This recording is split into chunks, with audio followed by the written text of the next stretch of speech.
What if everything we see, the swirling galaxies, the vast cosmic web, the very fabric of space and time, isn't just a cold, mechanical universe, but something far more extraordinary?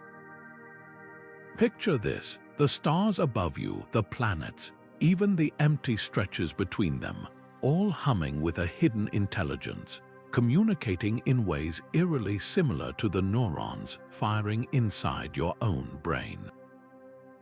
It sounds like science fiction, but some of the brightest minds in physics and philosophy are seriously considering this possibility, that the universe itself might be a neural network, a cosmic mind on a scale so vast it defies comprehension.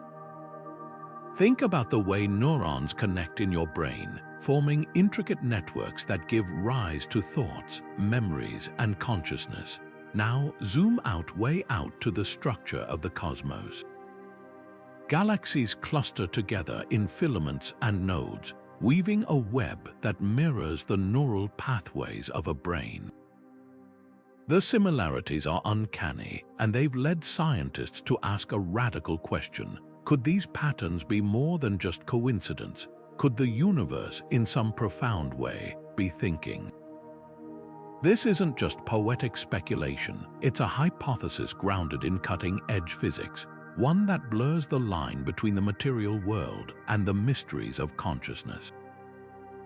Today, we're diving deep into this breathtaking idea, exploring the bold analogies that link the cosmos to the human mind. We'll unravel the science behind fractal patterns in nature, the eerie parallels between cosmic webs and neural networks, and the theories that suggest reality itself might be a kind of computation.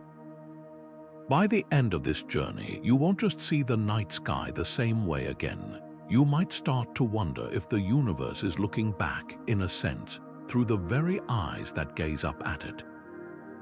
So buckle up, we're about to venture into one of the most provocative mysteries of existence, where physics meets philosophy, and the boundaries of reality begin to bend. To understand how the universe might resemble a neural network, let's break down what a neural network actually is. Picture the human brain, a vast web of neurons, each connecting to thousands of others, firing signals back and forth to process information, form memories, and create consciousness. Now imagine taking that same structure and scaling it up to cosmic proportions. Instead of neurons, you have galaxies, and instead of synapses, you have the invisible threads of gravity and dark matter weaving them together. The cosmic web, the large-scale structure of the universe, bears an uncanny resemblance to these neural pathways, with dense clusters of galaxies linked by sprawling filaments, much like how neurons cluster in the brain's gray matter. This isn't just a visual coincidence. The mathematics behind both systems, how information or energy flows through them, reveals startling parallels. In neural networks, information travels along pathways, strengthening some connections while weakening others, a process known as plasticity. Similarly, the universe evolves over time, with galaxies moving, merging, and influencing one another through gravitational interactions. Some physicists argue that these processes aren't just analogous, they might be fundamentally the same kind of computation happening on vastly different scales. Even more intriguing is the way both systems exhibit fractal-like patterns. Zoom in on a slice of the brain's neural network, and you'll see branching structures that look eerily similar to the distribution of galaxies in deep space surveys. This repeating pattern, found everywhere from ferns to lightning bolts, suggests a universal principle of organization, one that could hint at a deeper, underlying code governing both mind and cosmos. So, what does it mean if the universe truly is a kind of neural network? For one, it challenges our traditional boundaries between the physical and the conscious. If the cosmos computes in a way akin to thought, does that mean it's processing information, or even, in some abstract sense, aware? This idea, known as panpsychism, isn't new, but the neural network hypothesis gives it a fresh, mathematically rigorous framework.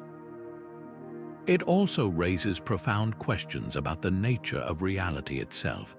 Could the laws of physics be the rules of a cosmic algorithm? And if so, what or who is running the program?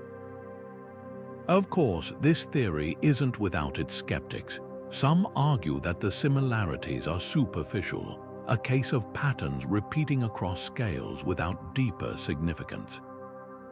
Others point out that we still don't fully understand consciousness, let alone how it might emerge from something as vast and impersonal as the universe. But the very fact that serious scientists are entertaining these ideas shows how far we've come in bridging the gap between the quantifiable and the philosophical. Whether the universe is truly a neural network or not, the comparison invites us to see reality in a radically new light, one where the line between observer and observed begins to blur. The universe unfolds in patterns so vast they defy human scale, yet when we map its grand architecture, the sprawling filaments of galaxies, the gaping voids between them, the dense knots where superclusters collide, we find something hauntingly familiar. These cosmic highways mirror the tangled pathways of a human brain, where neurons branch and intertwine in a dance of electric whispers. It's not just that both systems look alike. Their very blueprints, the way they organize, grow, and transmit information, echo one another with mathematical precision. Take the cosmic web, for instance. Billions of galaxies are strung along delicate filaments, like beads on an invisible thread, with vast empty spaces stretching between them. These voids aren't random. They're shaped by gravity's invisible hand, sculpting the universe into a web-like structure that's eerily reminiscent of a brain's neural network. Zoom in on a single synapse in your mind, and you'll see a similar design. Clusters of neurons linked by slender tendrils, with gaps where signals leap like cosmic messages across the dark. Even the way these systems evolve aligns. Just as neurons form stronger connections through repeated use, galaxies cluster tighter over time, pulled together by the cosmic equivalent of memory gravity's relentless tug. Network theory, the science of how complex systems interconnect, reveals even deeper parallels.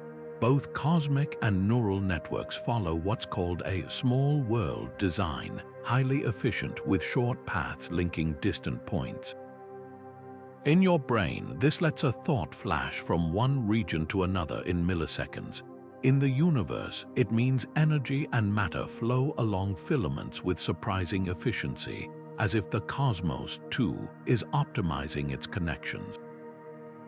Even the numbers match. Studies comparing galaxy distributions to neural networks have found nearly identical patterns in their clustering, a coincidence so striking it's hard to dismiss as mere chance. Then there's the fractal nature of it all. Fractals are shapes that repeat at every scale, like a fern's fronds or a coastline's jagged edge. Both the brain and the universe exhibit this self-similarity. A slice of cerebellar tissue, magnified, could pass for a snapshot of the cosmic web. The universe's largest structures, filaments spanning hundreds of millions of light years, echo the branching veins of a leaf or the tributaries of a river. This isn't just artistry, it suggests a universal law of organization, a hidden grammar written into the fabric of reality itself. But here's the spine-tingling question. If the universe truly thinks in some abstract way, what kind of thoughts would it have? Could the birth and death of stars be pulses in a cosmic mind, the collapse of a black hole some monumental calculation? Philosophers have toyed with this idea for centuries, but now, armed with data, scientists are probing it seriously. Some even speculate that dark matter, the invisible glue holding galaxies together, might function like a cosmic subconscious, an unseen layer of influence shaping the universe's thoughts just as our hidden biases shape ours. Of course, not everyone's convinced. Critics argue that similarity doesn't equal sameness. A snowflake and a galaxy might share fractal beauty, but no one claims a snowflake is conscious.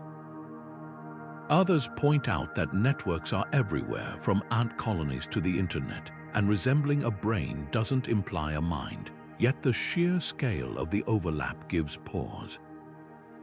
When two systems, separated by 93 billion light-years and 3 pounds of gelatinous tissue, obey the same structural rules, it's worth asking, is this the universe's way of showing us something profound? Perhaps the most humbling takeaway isn't whether the cosmos is a brain, but how the comparison reshapes our place in it. If the universe organizes itself like a mind, then we tiny, fleeting observers might be more than just bystanders. We could be participants in a grand, unfolding thought, neurons in a neural network so vast it encompasses all of existence. And that's enough to make you stare at the night sky with fresh wonder, searching not just for stars, but for the faintest glimmer of cosmic recognition. If the universe operates like a neural network, then dark matter might be its unsung hero, the silent architect working behind the scenes. Think about glial cells in the human brain, often overshadowed by neurons but absolutely critical. They don't fire electrical signals themselves, yet they nourish neurons, insulate their connections, and even prune unnecessary pathways to keep the brain running smoothly. Now shift that idea to the cosmic scale. Dark matter doesn't emit light or interact electromagnetically, yet its gravitational pull holds galaxies together, shapes the cosmic web, and guides the universe's large-scale structure like an invisible hand. The resemblance is striking. Both glial cells and dark matter serve as silent supporters, enabling the systems they're part of to function on a grander scale. But here's where it gets even more intriguing. Just as glial cells influence how information flows between neurons, dark matter dictates how matter moves through the universe. Without it, galaxies would fly apart, and the cosmic web, those vast filaments connecting galaxy clusters, would never have formed. Some theorists suggest that dark matter's gravitational scaffolding isn't just structural, it might be computational. In a neural network, information takes the path of least resistance, flowing through the most efficient routes. Similarly, dark matter's gravitational wells act like cosmic highways, channeling galaxies and gas along optimal paths. Could this be a form of universe-scale information processing? It's a wild thought, but one that's gaining traction among physicists exploring the boundaries of complexity and emergence. Consider, too, the way dark matter clusters. It doesn't spread evenly but forms halos around galaxies and knots at the intersections of cosmic filaments, much like how glial cells congregate around synapses to modulate neural activity. Even the ratios are curious. In the brain, glial cells outnumber neurons by as much as 10-1. In the universe, dark matter outweighs visible matter by roughly 5-1. These parallels aren't proof of a deeper connection, but they're hard to ignore. The implications ripple even further. If dark matter is the universe's version of a support system, what does that say about the nature of reality? Could the gravitational interactions between dark matter halos be a kind of cosmic computation, a slow immersion of information transfer shaping the evolution of galaxies? Some researchers speculate that dark matter's role might be more dynamic than we've assumed, not just a static scaffold, but an active participant in a vast, interconnected system. Of course, skepticism is healthy. Dark matter remains one of the universe's greatest mysteries, and equating it to glial cells is, for now, a provocative metaphor rather than settled science. Yet metaphors have power. They guide our questions, shape our experiments, and sometimes lead to breakthroughs. Whether dark matter is truly the cosmic equivalent of a neural support system or not, the comparison challenges us to see the universe not as a collection of isolated objects, but as a dynamic, interconnected whole, where even the invisible threads holding it together might be part of a deeper, more mysterious pattern. Quantum entanglement is one of the strangest and most baffling phenomena in all of physics, a pair of particles linked so deeply that changing the state of one instantly alters its partner, no matter how far apart they are. Einstein famously called it spooky action at a distance, a phrase that captures just how unsettling this idea was even to the greatest scientific minds. Now imagine that same eerie connection not just between tiny particles, but woven into the very fabric of reality itself. What if entanglement isn't just a quantum quirk, but a fundamental feature of how the universe processes information, like cosmic synapses firing across the void? This isn't just wild speculation. In the human brain, neurons often fire in perfect synchrony, a phenomenon known as neural synchronicity. When you recall a memory or make a decision, millions of neurons light up in coordinated waves, their timing so precise it suggests a deeper, interconnected logic. Some scientists see a striking parallel here. Could quantum entanglement be the universe's version of neural synchronicity? Could those spooky, instantaneous connections between particles be the hidden threads stitching together a cosmic mind? The idea gains traction when you consider how both systems operate. In the brain, synchronicity allows distant regions to communicate almost instantly, creating the unified experience we call consciousness. In the quantum realm, entangled particles bypass the speed of light, as if the universe has its own built-in shortcut for information sharing. This raises a tantalizing possibility. What if the universe isn't just like a neural network, but actually uses quantum processes to function as one? Some theorists, like physicist Roger Penrose and anesthesiologist Stuart Hameroff, have proposed that consciousness itself might arise from quantum vibrations in the brain's microtubules, tiny structures inside neurons. If that's true, then the same quantum rules governing our thoughts could be at work on a galactic scale, linking stars and galaxies in a vast, entangled web. But how would that even work? One clue lies in the way quantum systems scale up. Normally, we think of entanglement as fragile, collapsing under the slightest disturbance. Yet recent experiments show that quantum effects can persist in surprisingly large systems, even at room temperature. Photosynthesis, for example, relies on quantum coherence to efficiently transfer energy in plants. If nature can harness quantum weirdness for everyday processes, why couldn't the universe do the same? Imagine black holes, cosmic behemoths with gravity so strong they warp space-time, acting as quantum nodes, their entangled particles creating a sprawling network of information exchange. The math even checks out. The way information spreads in entangled systems mirrors how galaxies influence each other across vast distances, as if gravity itself is a kind of quantum handshake. Of course, skeptics push back. Quantum effects are notoriously delicate, and scaling them up to cosmic proportions seems like a leap. Yet the counterargument is equally compelling. We've only begun to understand quantum biology and macroscopic entanglement. The universe, after all, is the ultimate laboratory, and its secrets often defy our expectations. Whether or not quantum entanglement truly underpins cosmic consciousness, the mere possibility reshapes how we see reality.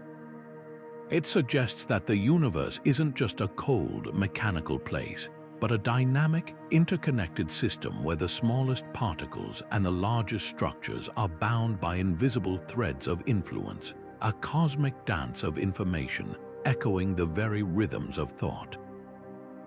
So where does that leave us? If the universe is a neural network and quantum entanglement its synaptic glue, then consciousness might not be confined to brains at all. It could be a fundamental property of reality, flickering at every scale, from the spin of an electron to the whirl of a galaxy. This isn't just philosophy, it's a testable hypothesis, one that could bridge the gap between quantum physics and cosmology.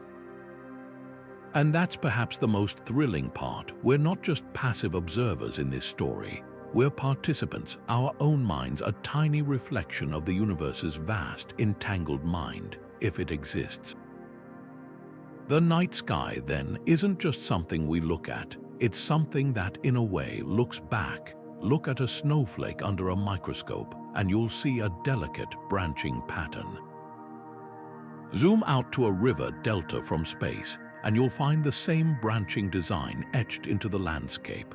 Now, peer into a galaxy cluster, and there it is again, filaments of stars and gas twisting like the veins of a leaf. These aren't just pretty coincidences. They're fractals, geometric shapes that repeat at every scale, from the infinitesimal to the cosmic, and their presence everywhere, from the human brain's neural folds to the universe's vast web, might be the strongest clue yet that nature operates by a shared, hidden logic. Fractals are more than just patterns, they're mathematical blueprints for efficiency. Take the branching of trees. The way roots split into finer tendrils or leaves fan out their veins follows a fractal design to maximize surface area, ensuring every cell gets water or sunlight. The lungs' bronchial tubes do the same, dividing endlessly to optimize airflow. Even our circulatory system mirrors this fractal efficiency, with arteries branching into capillaries so finely woven they could wrap around the Earth twice. Now apply that same principle to the cosmos. The cosmic web's filaments, those sprawling highways of galaxies, aren't random. They're the universe's way of distributing matter and energy as efficiently as possible, just like a tree distributes nutrients. The similarities are too precise to ignore, but here's where it gets electrifying. Fractals aren't just about structure, they're about process. In the brain, fractal patterns emerge from the way neurons fire and rewire, creating networks within networks. The universe, too, builds itself through recursive processes, gravity pulling matter into clusters, which then pull other clusters, forming hierarchies of scale. Mathematicians call this self-similarity, and it's the hallmark of systems that grow organically, whether they're made of stardust or synapses. Some researchers, like physicist Laurent Nautel, argue that fractal geometry might even unify quantum mechanics and relativity, suggesting that space-time itself is fractal at its core. If true, this could mean the universe isn't just like a neural network. It's literally built on the same mathematical scaffolding. The numbers back this up. Studies comparing neural networks to cosmic structures have found nearly identical fractal dimensions, a measure of how densely a pattern fills space. A slice of cerebellum tissue and a map of galaxy clusters can have eerily similar fractal coefficients, implying they follow the same growth rules. Even the distribution of matter in the universe matches the clustering of neurons in a brain, as if both are running the same algorithm at different scales. This isn't just poetic symmetry, it's a potential revelation about how information organizes itself across reality. So, what does this mean for the neural universe hypothesis? Fractals suggest that the universe might not just resemble a brain, it might think in fractal terms. Imagine consciousness not as a human-specific trait, but as a fundamental property of systems that reach a certain complexity. Just as a single neuron isn't conscious but a network of them can be, maybe individual stars aren't aware, but the cosmic web with its fractal connections could harbor a kind of meta-intelligence. It's a dizzying thought, but one that aligns with ancient philosophies and cutting-edge physics alike, yet mysteries remain. Why do fractals dominate nature? Is it simply the most efficient way to build complexity, or is there something deeper, a universal preference for certain patterns? And if the cosmos truly follows a fractal logic, does that mean it's computing something? These questions push the boundaries of science and philosophy, challenging us to see reality not as a collection of separate things, but as a dynamic, self-similar whole. Whether fractals are the key to cosmic consciousness or just a beautiful accident, they remind us that the universe speaks in patterns, and we're only beginning to decipher its language. If the universe operates like a neural network, then every flicker of starlight, every ripple of gravity, every swirling galaxy could be more than just physical phenomena. They might be data. Information theory, the science of how knowledge is stored, transmitted, and processed, offers a startling lens to view the cosmos. Imagine black holes not as destructive voids, but as cosmic hard drives, compressing and preserving information in ways we're only beginning to understand. According to the holographic principle, all the data that falls into a black hole isn't lost but encoded on its event horizon, like a celestial fingerprint. This means a black hole's surface could act as a vast memory bank, storing the universe's history in a form of quantum pixels. Now consider light, the oldest messenger in the cosmos. Every photon carries information not just about the star that birthed it, but about the fabric of space-time it's traversed. When you gaze at the night sky, you're not just seeing points of light, you're decoding a cosmic data stream billions of years in the making. In a neural universe, light might function like synaptic signals, transmitting information across the vast neural pathways of the cosmic web. Even entropy, often seen as the universe's slide into disorder, could be reinterpreted. In information theory, entropy measures uncertainty, the hidden information in a system. A black hole's entropy, for instance, scales with its surface area, not its volume, hinting that the universe might store data in 2 dimensions while we experience it in 3. This raises a mind-bending question. If the universe is processing information, what's it calculating? Some theorists suggest it might be computing its own existence, iterating through possible states like a cosmic algorithm refining itself. Think of how your brain consolidates memories, pruning weak connections, strengthening important ones. The universe could be doing something similar, with galaxies clustering and black holes merging as part of a vast, slow-motion computation. Even the cosmic microwave background, the afterglow of the Big Bang, might not just be ancient radiation but a snapshot of the universe's initial conditions, like the starting parameters of a neural network's training phase. Parallels don't stop there. In your brain, memories aren't stored in one place but distributed across networks resilient to damage. The universe, too, seems to distribute information redundantly. Quantum entanglement ensures that data isn't localized but shared instantaneously across particles, creating a backup system at the fabric of reality. This could explain why the cosmos appears so finely tuned, because it's constantly self-correcting, like a neural network adjusting its weights to minimize error. But here's the twist: if the universe is a computer, who or what is the programmer? Some physicists, like Stephen Wolfram, propose that the answer might be nobody. The universe could be a self-executing program, with the laws of physics emerging from simple computational rules.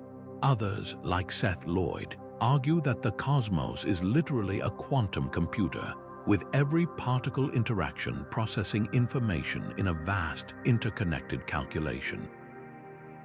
Whether these ideas hold up or not, they shift our perspective from seeing the universe as a static stage to understanding it as a dynamic, information processing entity. Critics, of course, urge caution. Just because we can describe the universe in terms of information doesn't mean it's conscious or computing in any meaningful way. A river's flow can be modeled with equations, but that doesn't imply the river is solving math problems.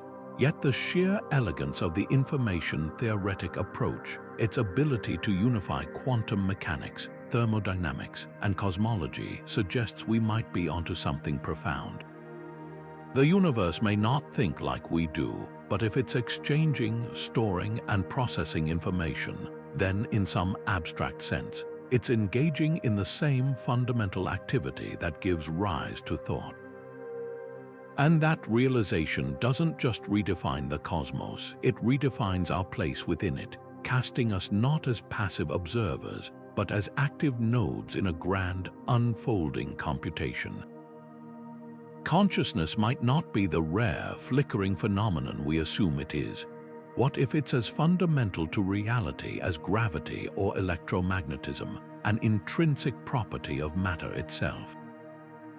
This is the radical premise of Panpsychism, an ancient philosophy now finding surprising allies in modern physics.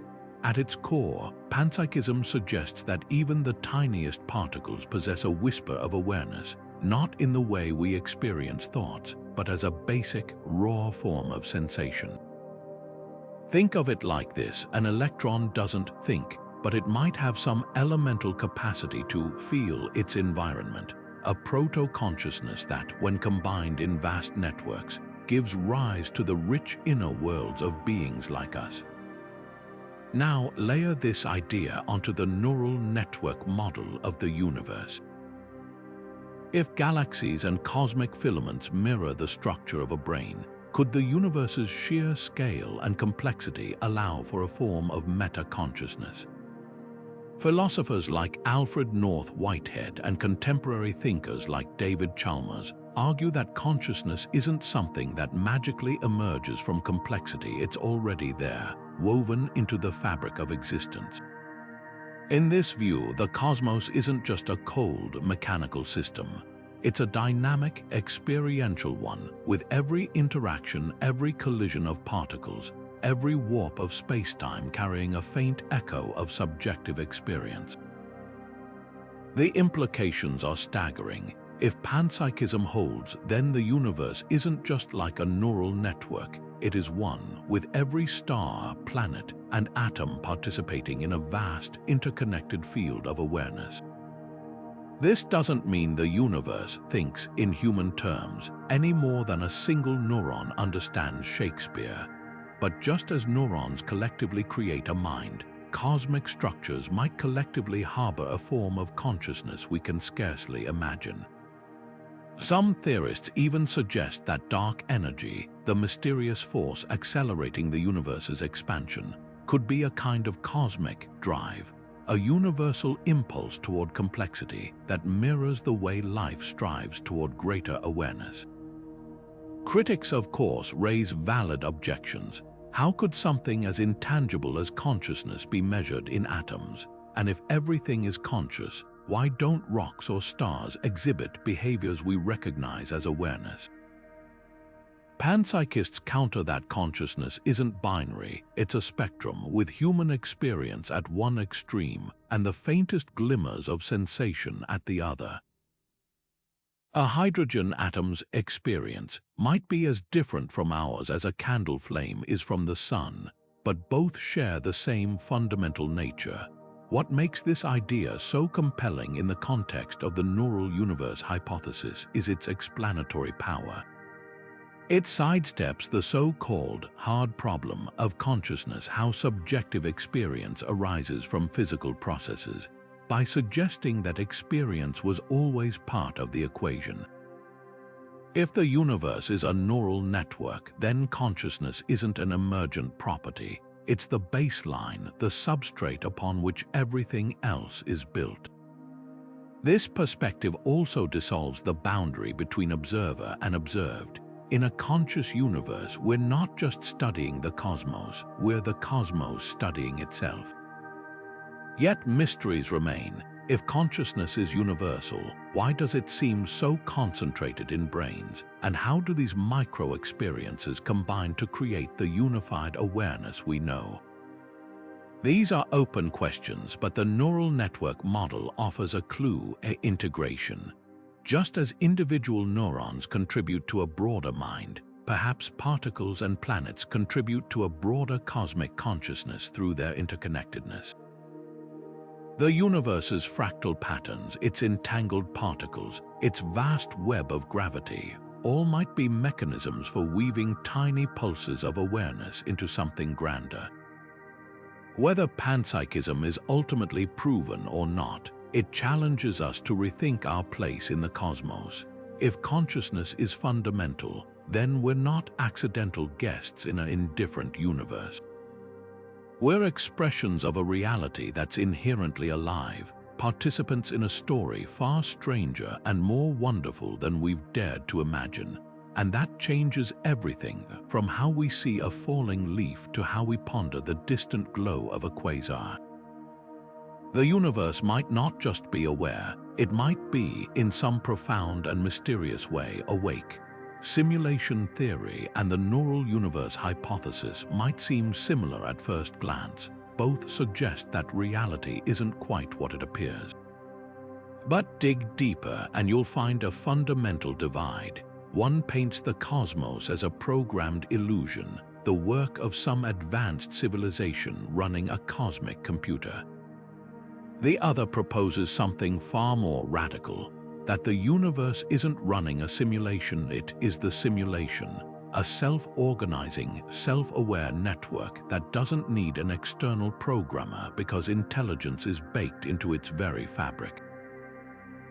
Think of it like this: simulation theory is like a video game designed by an unseen developer, with rules written in code we can't access. The neural universe, on the other hand, is more like a game that plays itself, where the rules emerge from the interactions of its parts. One requires a creator, the other suggests creation is an ongoing process, bubbling up from the universe's own dynamics. This distinction isn't just philosophical. It reshapes how we understand consciousness, causality, and even free will. Proponents of simulation theory point to the eerie precision of physical laws. Why is gravity so finely tuned? Why do quantum particles behave like bits in a computation? To them, these are fingerprints of design, hints that we're living in an engineered reality. But the neural universe hypothesis flips this logic. Instead of asking who built this, it asks, could the universe have built itself? After all, the same patterns we see in galaxies, those sprawling, self-similar networks, also appear in brains, ecosystems, even the internet. These aren't top-down designs, they're the result of bottom-up emergence, where simple interactions give rise to staggering complexity. Critics of simulation theory often hit a wall. If we're in a simulation, who's to say the programmers aren't also simulated? It's turtles all the way down. The neural universe sidesteps this by removing the need for a hierarchy altogether. In this view, consciousness isn't layered, it's distributed, woven into the fabric of reality like gravity or electromagnetism. There's no outside to the system because the system is the mind. This idea finds unexpected support in quantum physics, where particles seem to know their entangled partners' states instantly, as if information is shared across a hidden network. If the universe is a neural web, then these quantum connections might be its synaptic threads, linking everything into a unified whole. But here's where things get really interesting. Simulation theory often implies a passive universe. We're characters in someone else's story. The neural universe, though, suggests an active reality, one that's constantly learning, adapting, maybe even evolving. Picture a galaxy not as a static collection of stars, but as a node in a vast dynamic network, exchanging gravitational signals with other galaxies, shaping cosmic structure over billions of years. This isn't just metaphor, it's a testable hypothesis. Scientists are already using neural network models to predict galaxy formation with eerie accuracy. as if the universe itself follows the rules of machine learning. So which is it, simulation or self-aware cosmos? The answer might lie in the middle. Some theorists propose a hybrid, a universe that began as a simulation but became self-sustaining, like an artificial intelligence that outgrows its creators. Others argue that the distinction is artificial, that a sufficiently complex simulation would become a neural network, blurring the line between programmed and emergent. Either way, the implications are profound. If the universe is a neural network, then we're not just observers or simulated avatars. We're participants in a grand, unfolding intelligence, one that's been evolving since the first stars ignited. And that changes everything, from how we search for alien life to how we define our own place in the cosmos. The debate isn't just academic. It forces us to confront the deepest questions. What is reality? What is consciousness? And if the universe is truly self-organizing, what might it be organizing toward? Whether you lean toward simulation theory or the neural universe, one thing's certain: the cosmos is far stranger and far more alive than we ever imagined. Scientists are now peering into the depths of space and the human brain with tools so advanced, they reveal patterns invisible to the naked eye. Artificial intelligence algorithms, trained to recognize subtle connections in vast datasets, are analyzing brain scans alongside cosmic maps, and what they're finding is nothing short of astonishing. Take the human connectome, for example, a detailed wiring diagram of the brain's neural pathways. When researchers feed these intricate networks into machine learning models, the algorithms detect structural similarities to the cosmic web. The sprawling arrangement of galaxies connected by gravity's invisible threads. Both systems exhibit what's called small world architecture, where any 2 points can be linked in just a few steps, optimizing efficiency. This isn't just about visual resemblance. Advanced telescopes like the James Webb and computational neurosciences supercomputers are generating petabytes of data, revealing how both networks handle information. In the brain, damage to one region can reroute signals through alternative pathways, a feature known as plasticity. Similarly, simulations of the cosmic web show that even when sections are disrupted, say, by galaxy collisions, the overall structure adapts, redistributing matter to maintain stability. These shared traits suggest a universal principle. Whether you're looking at synapses or galaxies, nature favors resilient, self-correcting systems. One groundbreaking study from the University of Naples took this comparison further. By applying the same machine learning tools used to study Alzheimer's disease to maps of galaxy clusters, they found that degenerative brain networks and collapsing cosmic structures follow eerily similar mathematical decay patterns. It's as if both systems age by the same rules, just on vastly different timescales. Another team at Caltech used neural networks to simulate galaxy formation, discovering that the models performed best when they mimicked the brain's own learning algorithms. The universe, it seems, might literally be following a form of cosmic deep learning. But how do we know these parallels aren't just coincidental? That's where interdisciplinary collaboration shines. Astrophysicists and neuroscientists are now pooling their tools, borrowing techniques from each other's fields to test the neural universe hypothesis. For instance, physicists have adapted fMRI analysis methods to study fluctuations in the cosmic microwave background, while neurologists use gravitational lensing models to map how information bends around brain lesions. The cross-pollination is yielding unexpected insights, like the discovery that both neural networks and galaxy clusters exhibit fractal-like growth patterns, expanding in ways that balance randomness and order. Skeptics argue that similarities in structure don't imply shared function after all. River deltas and tree branches look alike too, but no one claims they think. Yet proponents counter that the overlaps go deeper than shape. The way both systems optimize energy flow, process information, and adapt to disturbances hints at a universal operating system for complexity. If true, this could revolutionize our understanding of consciousness, suggesting it's not confined to biological brains but might emerge from any sufficiently interconnected network, even one made of stars. The implications stretch beyond theory. If the universe truly operates like a neural network, we might need to rethink our search for extraterrestrial intelligence. Instead of hunting for radio signals, we could look for cosmic-scale information processing patterns in pulsar timings or anomalies in dark matter distribution that resemble thoughts in a galactic mind. It's a dizzying possibility, one that blurs the line between science and philosophy. But with AI and next-gen telescopes as our guides, we're closer than ever to answering the ultimate question: is the universe not just a place but a presence? Black holes aren't just cosmic vacuum cleaners, they might be the universe's neurons, firing signals across the vast neural network of spacetime. Picture the event horizon of a black hole, that point of no return where light itself gets swallowed.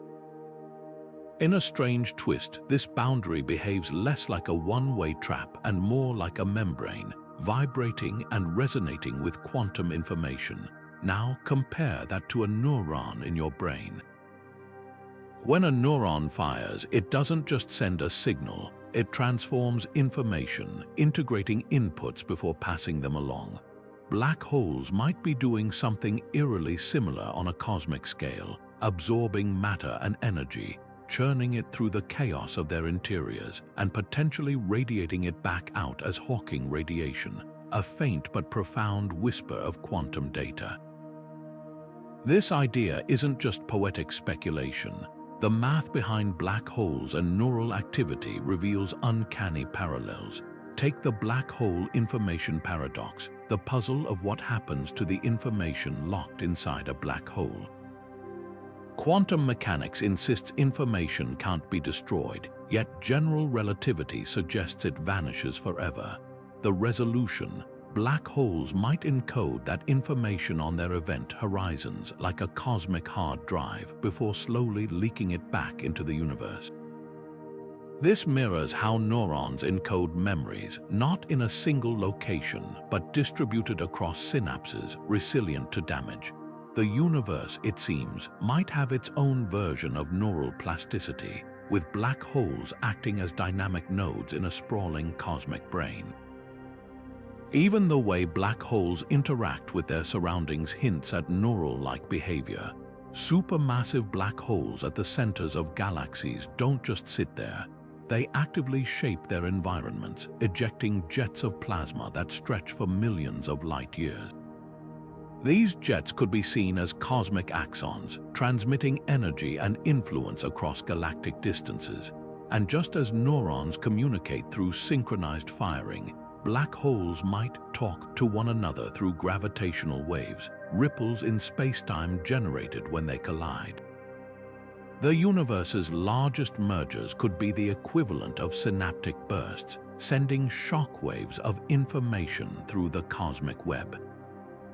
But here's the most tantalizing possibility. If black holes are cosmic neurons, what kind of thoughts might they process? Some theorists suggest they could be calculating the very fabric of reality, their singularities acting as processors in a grand computational network. Just as your brain's neurons collectively give rise to consciousness, black holes linked by entanglement and gravity might contribute to a form of universal cognition. It's a dizzying idea, but one that bridges the gap between the infinitesimal and the infinite, suggesting that the universe isn't just a place where thinking happens, it might be thinking itself. Of course, skepticism is healthy. Black holes are notoriously enigmatic, and equating them to neurons is, for now, a provocative metaphor. Yet metaphors drive discovery. They push us to ask new questions, like whether the universe's largest structures are processing information in ways we're only beginning to glimpse.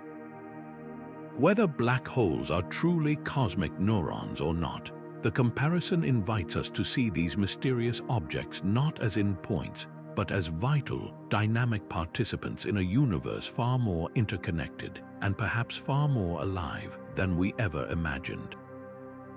The holographic principle turns our understanding of reality inside out literally. Imagine the entire universe with its swirling galaxies and infinite depths, not as a three-dimensional space but as a two-dimensional surface, like a cosmic movie screen projecting everything we see and experience. This isn't science fiction. It's a serious theory born from the study of black holes, where physicists discovered something mind-bending.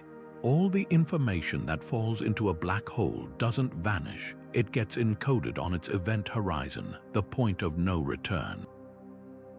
That means a black hole's surface, a flat plane, could hold all the data of the three-dimensional objects it consumes, like a hologram storing a 3D image in 2D ink. Now take that idea and stretch it across the cosmos. If a black hole's surface can encode the information of its interior, could the entire universe be a holographic projection? Some physicists like Leonard Susskind and Gerard T. Hooft argue yes.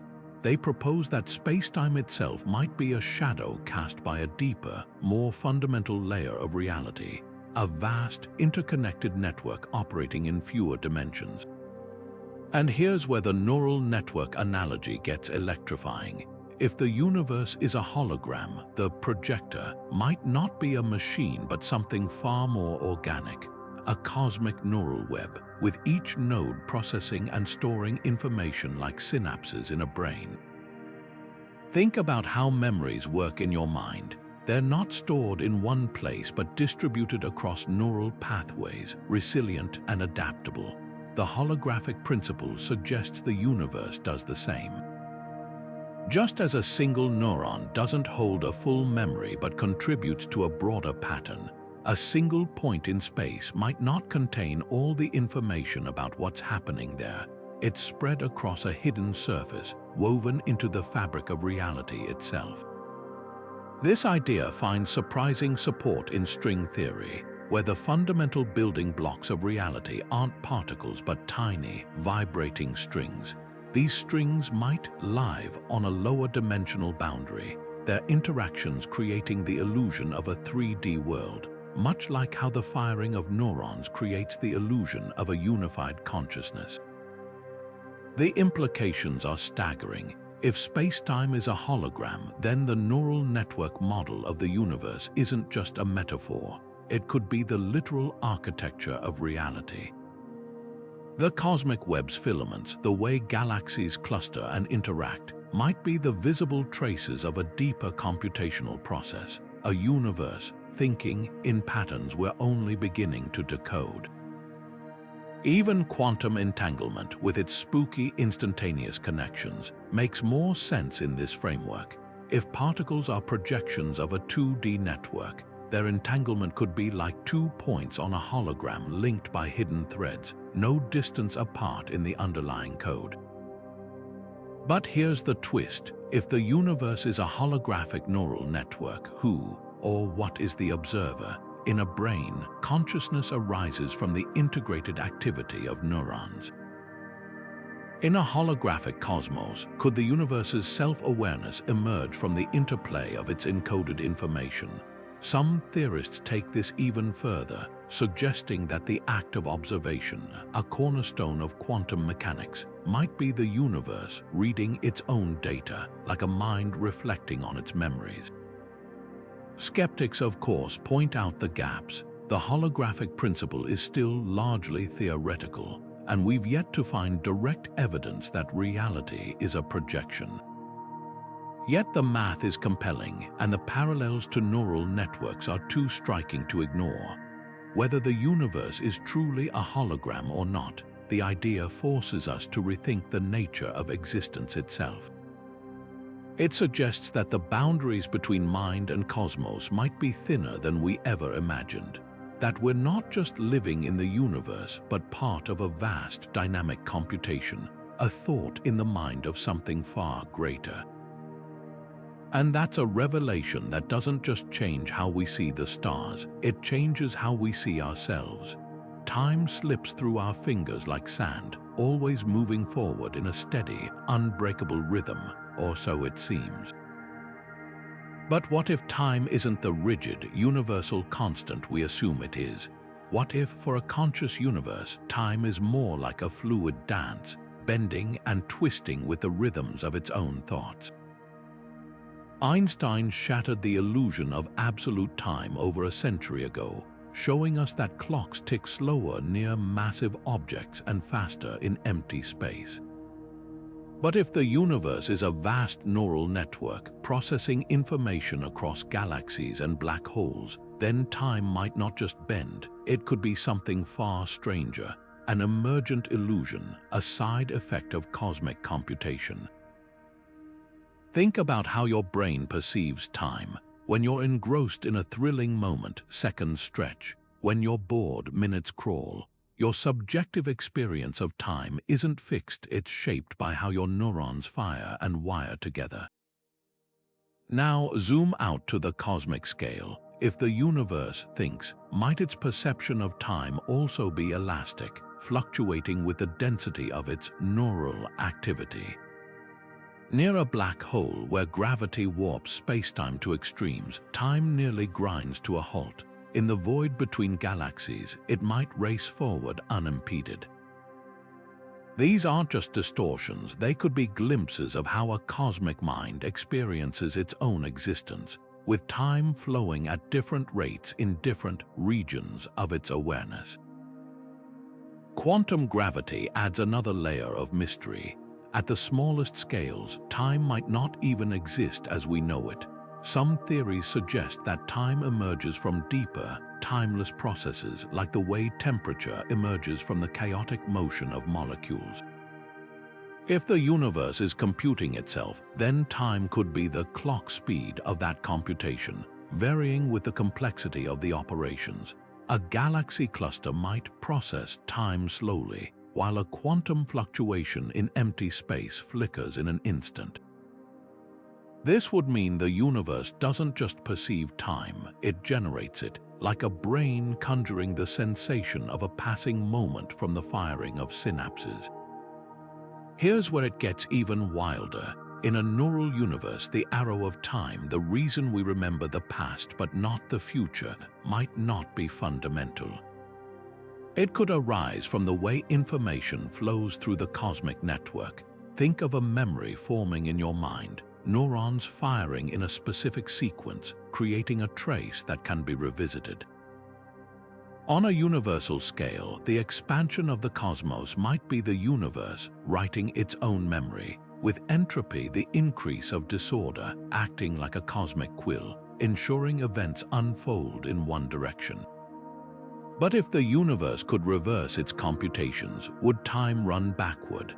Some quantum gravity models allow for this possibility, suggesting that a conscious cosmos might experience time as bidirectional, with past and future mere labels for different states of its processing.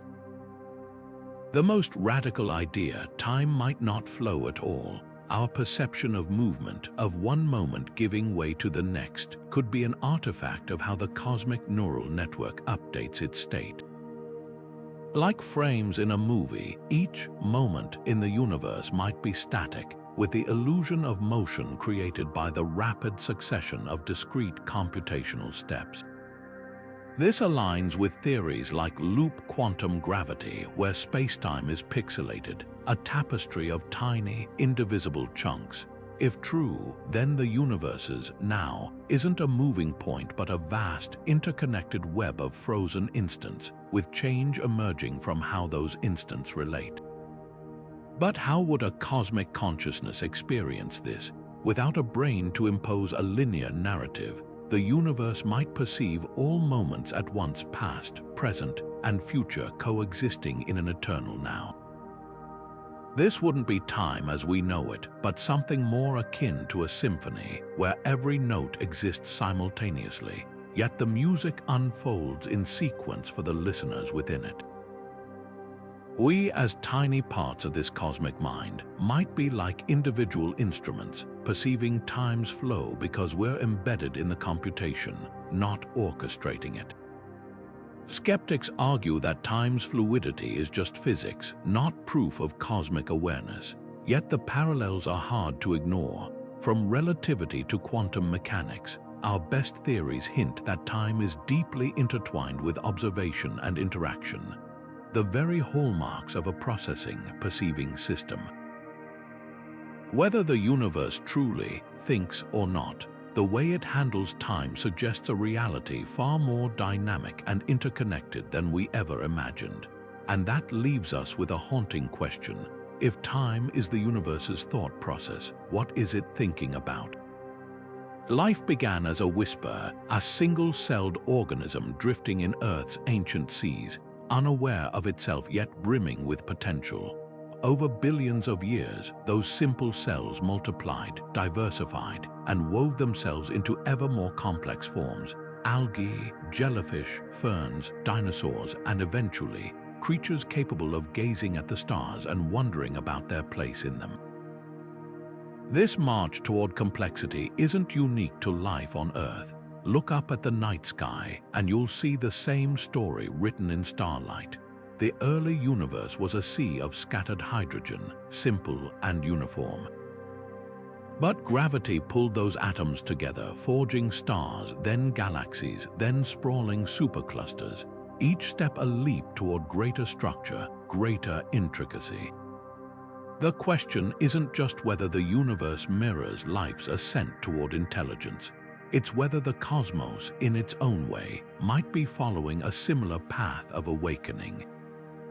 Consider how biological intelligence evolves. A neuron by itself is just a cell, but connect billions of them and suddenly you have a mind capable of art, science, and self-reflection. Now zoom out to the cosmic scale. A single star might seem inert, but weave stars into galaxies, galaxies into clusters, and clusters into the cosmic web, and you have a network of staggering scale and complexity. Could this vast architecture serve a purpose beyond mere structure? Some theorists suggest that galaxies, with their swirling arms and supermassive black holes, might function like cosmic neurons, exchanging energy and information across the void. Just as neural networks in your brain give rise to thought, the universe's gravitational and quantum connections might give rise to something far grander, a slow, stately form of cosmic cognition. Parallels go deeper. Life on Earth didn't evolve intelligence in isolation. It emerged through collaboration, mitochondria merging with cells, organisms forming symbiotic relationships, species co-evolving in ecosystems. The universe, too, seems to thrive on interconnection. Galaxies collide and merge, sharing stars and gas. Black holes anchor galactic centers, regulating their growth like cosmic pacemakers. Even dark matter, invisible and enigmatic, weaves the cosmic web into a cohesive whole.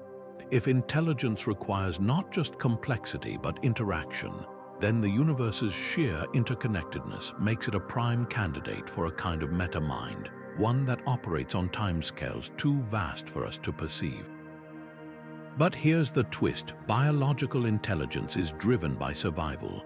Creatures evolve sharper minds to outwit predators, find food, or attract mates. What would motivate a universe to think? Perhaps the answer lies in the nature of self-organization.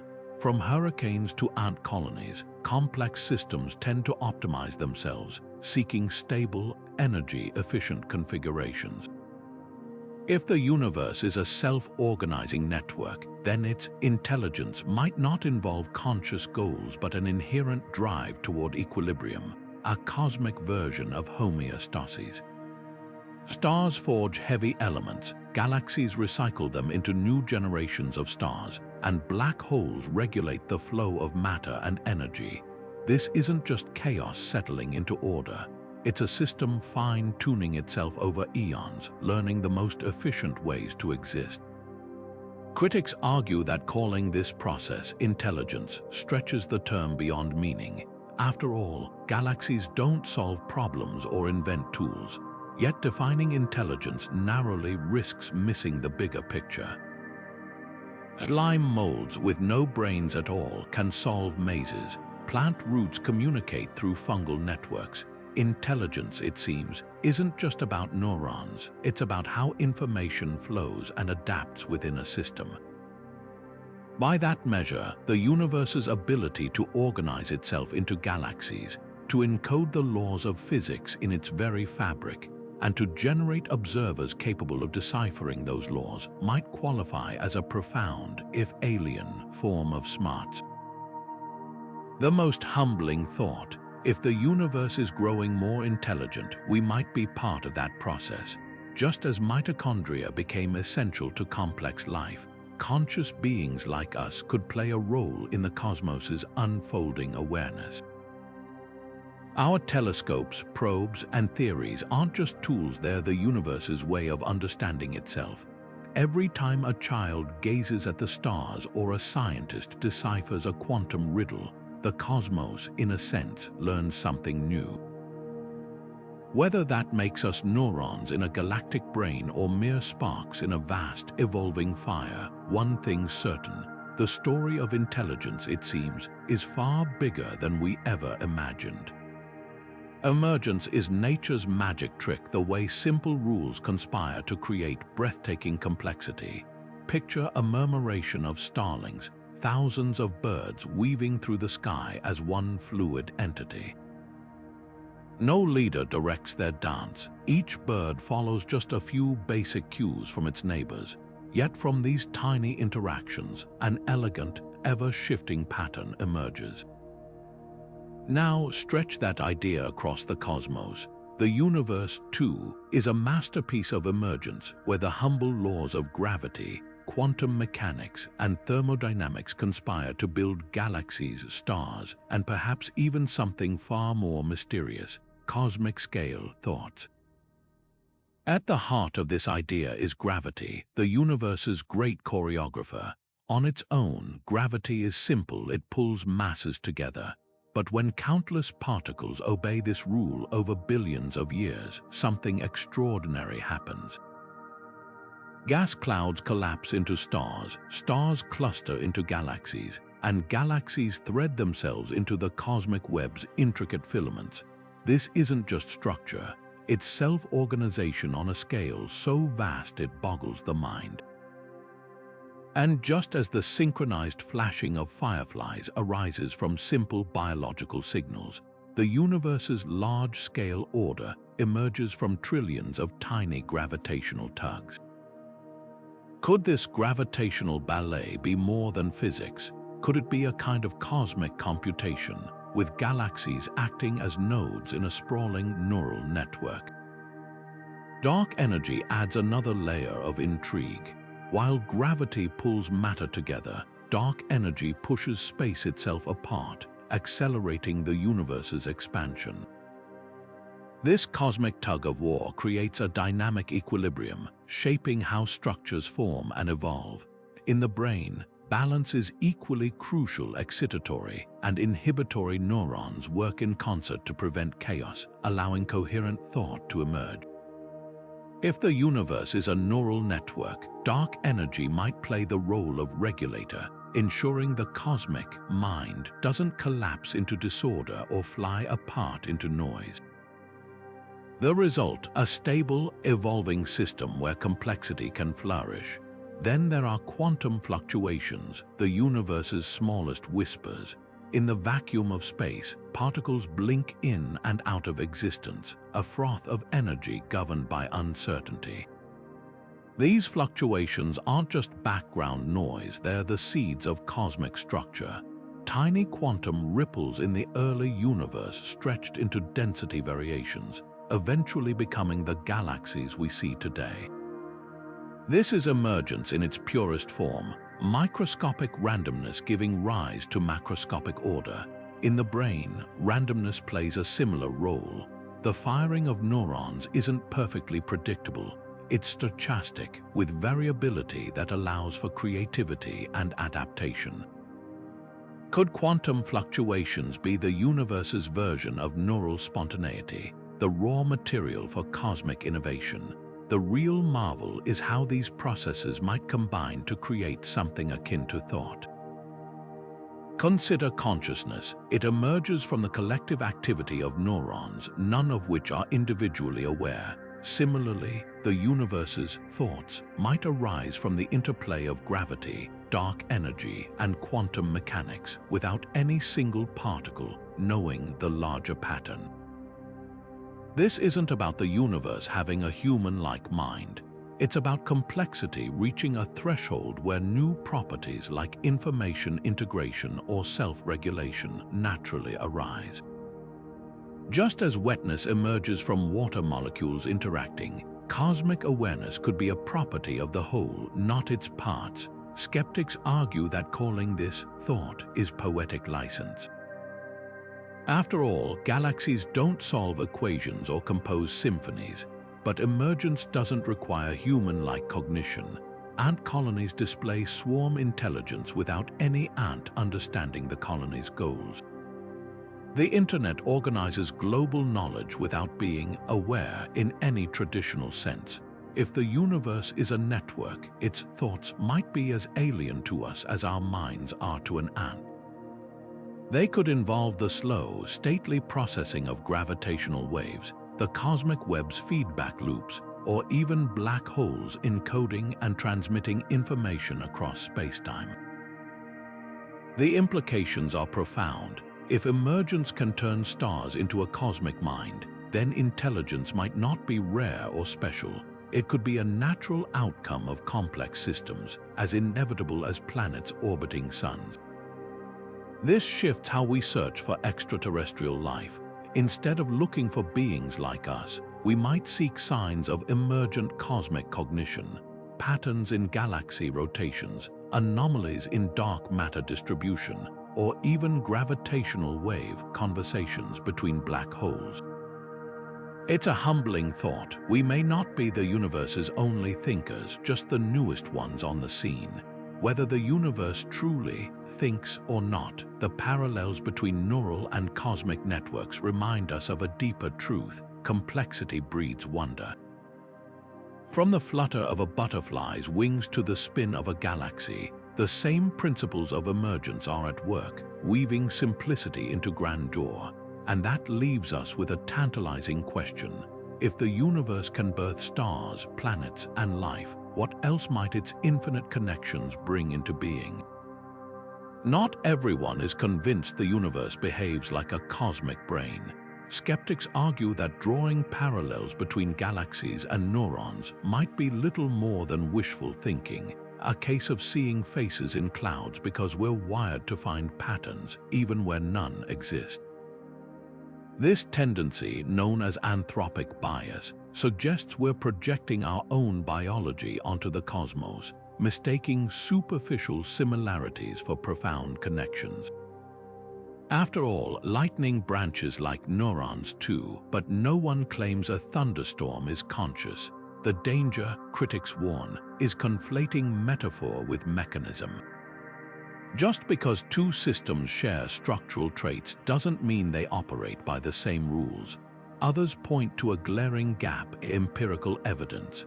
While the math behind neural networks and cosmic structures may align, there's no direct proof the universe processes information like a mind.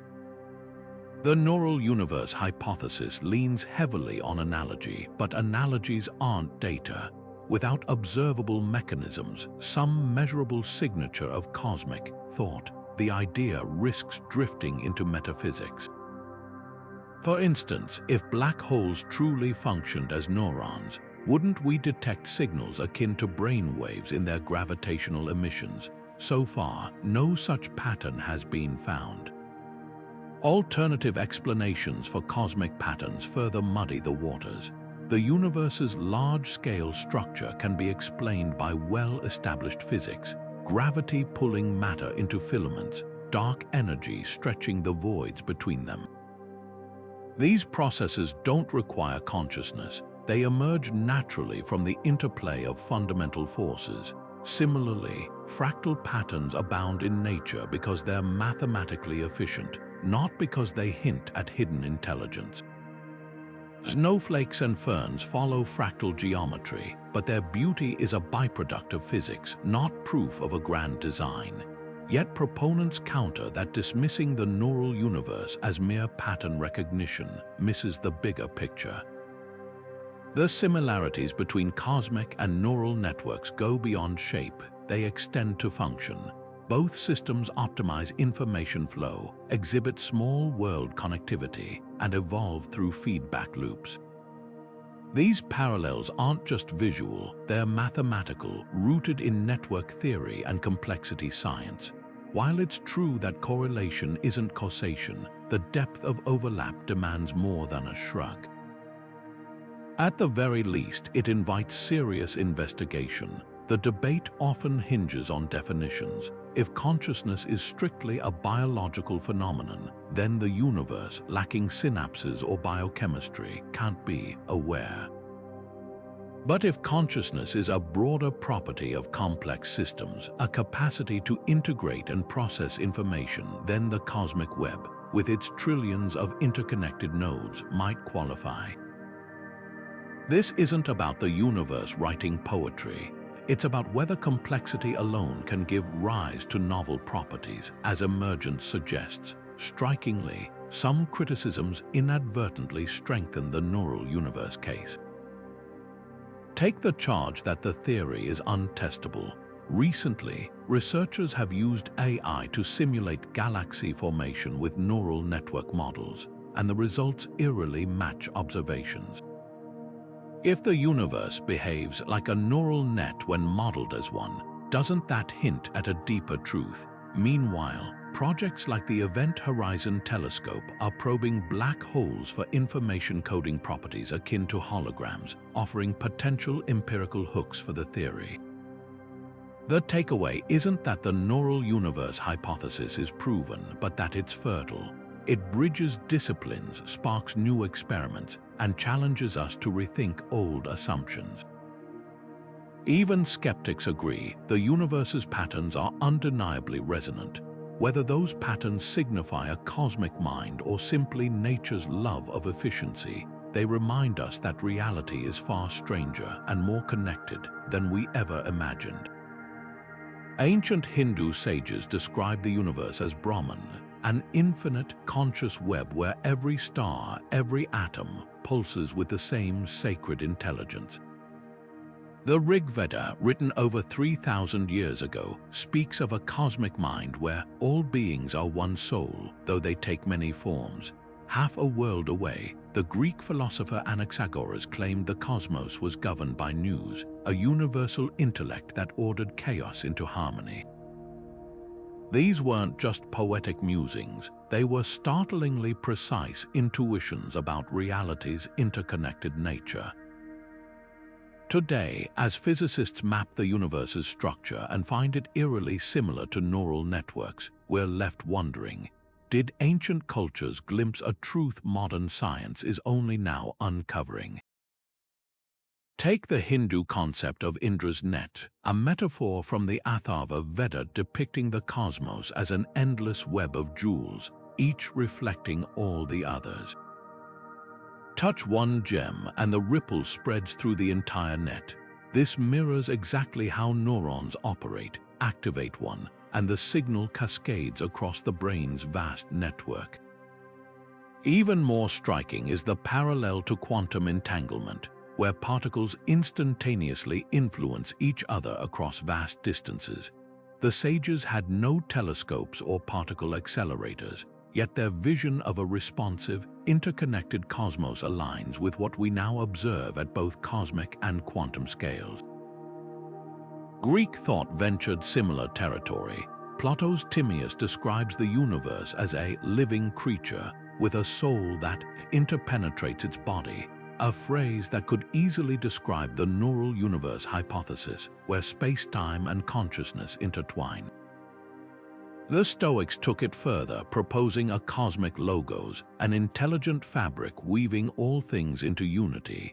Fast forward to today, and physicists like Max Tegmark argue that the universe's mathematical structure might be a kind of computational substrate, echoing these ancient ideas of an ordered, thinking cosmos. But here's what's truly mesmerizing. These philosophies didn't just imagine the universe as alive, they saw it as self-aware. The Upanishads teach that Brahman isn't just the universe's substance, but its witness, a consciousness observing itself through every leaf, star, and human mind. Compare that to modern theories like integrated information theory, which suggests consciousness arises from any system where information is densely interconnected. In this light, ancient seers weren't merely myth-making, they were proto-scientists articulating a universe where matter and mind aren't separate but different expressions of the same underlying reality. Even indigenous traditions join this chorus. The Lakota speak of Wakan Tanka, the great spirit that binds all life in a web of sacred relations. Polynesian navigators viewed the stars as ancestors guiding them across oceans, implying a cosmos alive with intention. These perspectives share a common thread. The universe isn't a cold machine but a participatory network, where observation and existence intertwine. An idea quantum physics now grapples with in double-slit experiments and observer effects. Critics might dismiss these parallels as coincidence, arguing that ancient myths are too vague to match precise scientific models. Yet the consistency across cultures, from India to Greece to the Americas, suggests something deeper. Humanity's most profound insights about the cosmos have always pointed toward unity, interconnection, and latent intelligence.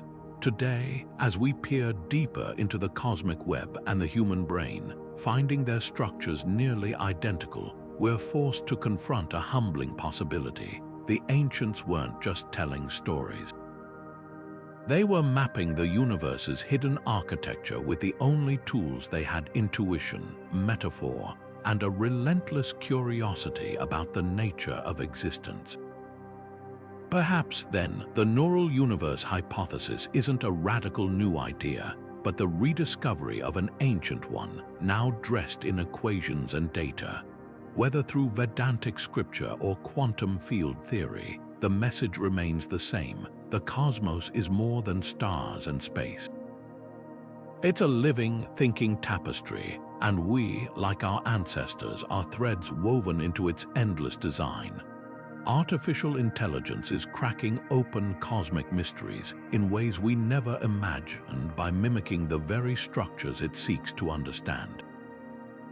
Picture a supercomputer running two simulations side by side, one mapping the trillions of synaptic connections in a human brain, the other modeling the gravitational dance of galaxies across billions of light years. At first glance, these seem worlds apart, but when researchers feed both datasets into machine learning algorithms, something extraordinary happens.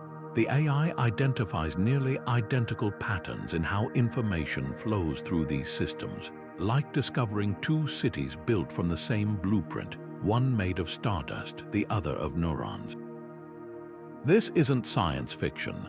Teams at institutions like the Flatiron Institute are using neural networks to simulate galaxy formation, and the results are uncanny.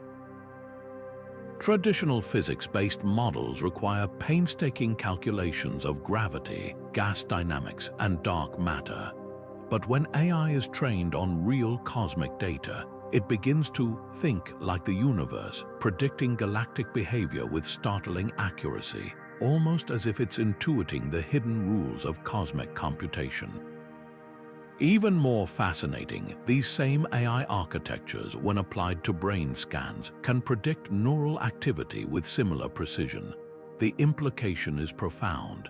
If artificial intelligence can navigate both systems so effortlessly, maybe they're not as different as we thought. Take the concept of small world networks. a hallmark of efficient systems where any 2 points connect through just a few steps. In your brain, this design lets a memory formed in the hippocampus quickly influence decision-making in the prefrontal cortex. In the cosmic web, galaxies cluster in similar small world arrangements, allowing gravitational influences to propagate efficiently across vast distances. AI models detect these parallels automatically, revealing optimization strategies so universal they border on eerie. Some researchers, like physicist Vitaly Vanchurin, argue this isn't coincidence but evidence of a shared computational framework, one where the universe and the brain are running variations of the same cosmic algorithm. But AI's real power lies in uncovering what human eyes might miss.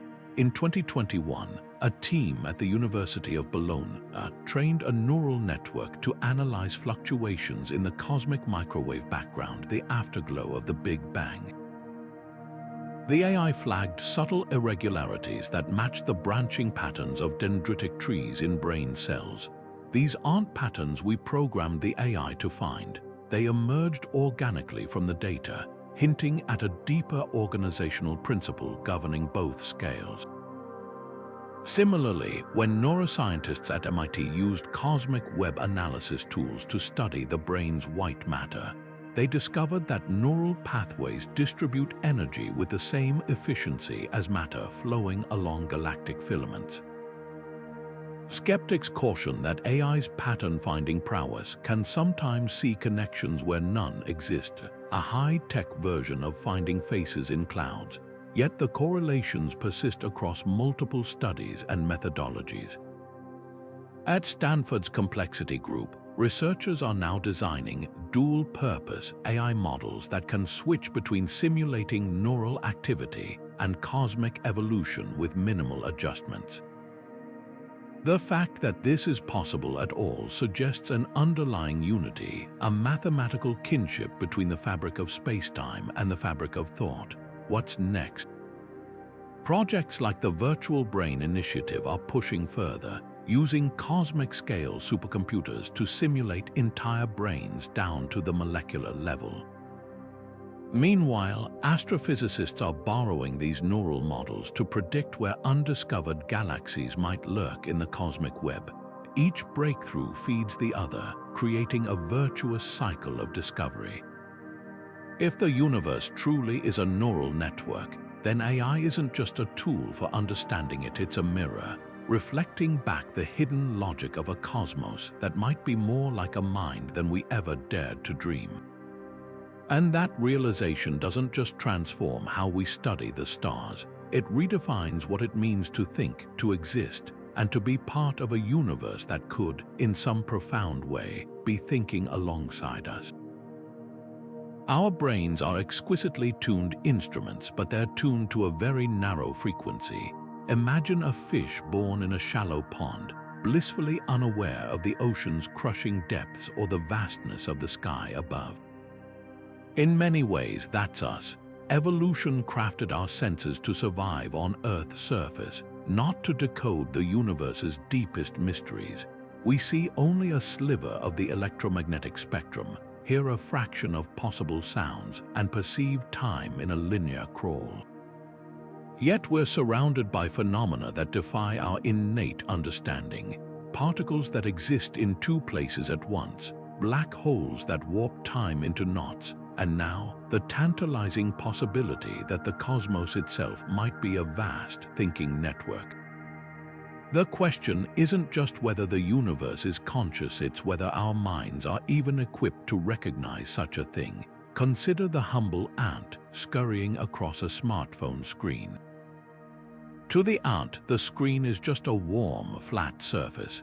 It has no framework to comprehend the coded messages flashing beneath its feet, the global network humming invisibly around it. Now scale that up. If the universe is a neural network, its thoughts might unfold over billions of years, its synapses firing in the slow dance of colliding galaxies. We're like the ant trapped in our brief human lifespans, trying to perceive processes that dwarf our existence. Our tools, telescopes, particle colliders extend our senses, but they're still built by brains evolved to spot predators on the savannah, not to fathom cosmic cognition. Neuroscience reveals another layer of limitation. Our brains don't process reality raw, they construct it. When you look at a tree, you're not seeing the tree itself, but your brain's model of the tree, shaped by millions of years of shortcuts.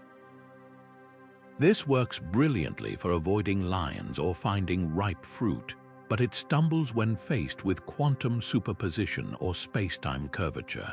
Now apply that to the neural universe hypothesis. If the cosmos is thinking, its mind might operate in dimensions or at scales our brains literally can't model. Like a flatlander trying to grasp a sphere, we might be missing the full picture simply because our hardware isn't built to render it. Even our language struggles to keep up. Words like think or conscious are rooted in human experience. When we say the universe processes information, we're borrowing metaphors from computers, another human invention. But what if cosmic thought is something entirely alien, as different from human cognition as a supernova is from a campfire?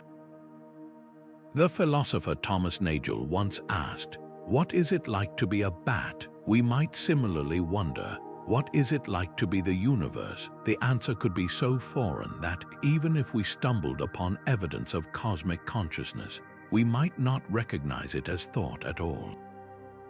Yet here's the paradox: our very limitations might be the key to progress. The fact that we can imagine these questions, that we've built tools to peer back to the Big Bang and probe quantum foam, suggests that the universe, in some sense, is becoming aware of itself through us. We're not just bystanders to cosmic mystery, we're participants in its unfolding story. The neural network hypothesis, whether proven or not, invites us to stretch beyond our evolutionary blinders, to consider that reality might be richer, stranger, and more alive than we ever dreamed. And that's a humbling, exhilarating thought. The cosmos might not just be out there, it might be thinking out there in ways we're only beginning to sense.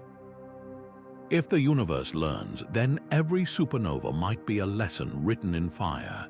Picture a child mastering a skill. Each mistake adjusts their approach. Each success reinforces the path forward. Now zoom out to cosmic scales where stars are born, live, and die in cycles that shape the fabric of reality itself. Could these cycles be more than random physics? Could they be the universe's way of refining itself, adapting over billions of years like a vast, slow-moving mind? Take cosmic expansion as the first clue. The universe isn't just growing, it's accelerating, propelled by dark energy in ways we don't yet fully understand. But what if this expansion isn't mere inertia? In machine learning, algorithms adjust their parameters to minimize error and maximize efficiency. Similarly, the universe's expansion might optimize conditions for complexity to arise. Too fast and galaxies would never form. Too slow and gravity would crunch everything back into a singularity. The Goldilocks precision of cosmic inflation suggests a system fine-tuning itself, balancing forces to create the perfect conditions for stars, planets, and even life. Then there's star formation, nature's grand experiment in trial and error. Early stars were massive and short-lived, forging heavy elements in their violent deaths that later seeded smaller, more stable stars like our Sun. This progression mirrors a learning algorithm refining its outputs. The first generations overfit with unstable giants. Later iterations settle into sustainable patterns. Even the distribution of elements carbon, oxygen, iron reflects a kind of cosmic feedback loop, where each stellar death enriches the universe's knowledge of how to build richer, more diverse structures. Black holes might be the ultimate feedback mechanisms. These gravitational behemoths don't just consume, they regulate. Supermassive black holes at galactic centers eject jets of energy that suppress star formation, preventing galaxies from burning out too quickly. It's as if the universe has built-in governors, balancing creation and destruction to sustain long-term complexity. Some theorists even suggest black holes remember the information they consume, encoding it in their event horizons before slowly leaking it back as Hawking radiation. In this view, black holes aren't endpoints but cosmic librarians, storing and redistributing information to refine the universe's next iteration. Entropy, often seen as the arrow of decay, might play an equally surprising role. In thermodynamics, entropy drives systems toward disorder, but it's also the engine of emergence. A whirlpool in a river is a localized area of low entropy, sustained by the broader flow toward chaos. Similarly, life on Earth thrives by temporarily resisting entropy, using energy to build complexity. On a cosmic scale, entropy could be the universe's way of exploring possibilities, pushing matter and energy into new configurations that, against the odds, give rise to galaxies, planets, and minds. Critics argue this is anthropomorphism run wild, that the universe isn't learning any more than a river is deciding to carve a canyon. Yet the parallels are hard to ignore. From neural networks to evolving ecosystems, the most powerful systems in nature share a common trait: they adapt. If the cosmos follows similar rules, then its 13.8 billion-year journey from plasma to planets might not just be history, it could be curriculum. Every supernova a pop quiz, every galaxy cluster a graduate thesis in the slow, grand study of existence. The most humbling thought: if the universe is learning, we might be part of its homework. Our telescopes, equations, and curiosity could be tools in a process far larger than ourselves, a cosmic education unfolding at the speed of light. Whether this is poetry or physics remains to be seen. But one thing's certain: the night sky just got a lot more interesting. If the universe is not just a stage but a participant, a vast thinking network, then everything changes. Not just how we see the cosmos, but how we see ourselves within it. Suddenly, the age-old question of whether we're alone takes on a spine-tingling twist. We might not just be searching for other life forms, we might be part of something far larger, a cosmic conversation we're only beginning to eavesdrop on. But with this revelation comes a weightier thought. If the universe is in some way aware, does it have intentions? And if so, what does that mean for our place within it? Consider humanity's impact on Earth, the way we've reshaped landscapes, driven species to extinction, and altered the climate. If the planet were part of a conscious cosmos, would our actions register as mere fluctuations, or would they ripple upward like neurons firing in a way that the larger mind notices? Indigenous traditions have long spoken of the Earth as a living being, with humanity as one thread in a vast web. Modern science, with its Gaia hypothesis, flirts with similar ideas, suggesting the biosphere self-regulates like an organism.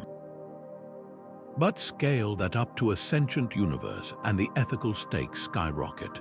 Are we nurturing this cosmic mind, or are we a disruption, like a misfiring synapse causing chaos in a brain? Then there's the question of purpose. If the universe is thinking, is it thinking about something? Does it have goals, however alien to our understanding? Philosophers like Thomas Aquinas once argued that the cosmos moves toward a divine purpose. Today, stripped of theology, the neural universe hypothesis raises a secular version of the same idea. Could the universe's apparent drive toward complexity, from simple particles to galaxies to life, be a kind of intention, not directed by a god but emergent from its own networked logic? If so, our scientific curiosity, our hunger to explore and understand, might not be a human quirk but a reflection of the universe's own trajectory. We could be its way of comprehending itself. But let's play devil's advocate. What if the universe isn't conscious in any way we'd recognize? What if these patterns are just physics, beautiful but meaningless? Even then, the neural network analogy holds power not as a literal truth, but as a moral mirror, seeing the cosmos as interconnected, whether through gravity or something deeper, challenges our isolationist instincts. It suggests that every action, from the quantum to the cosmic, reverberates in ways we can't yet measure. Maybe the universe isn't aware of us, but we're undeniably aware of it, and that awareness alone might compel us to act as better stewards of the tiny corner we inhabit. The most unsettling possibility: if the cosmos is a neural network, then our choices might not just matter to us, they might matter to it.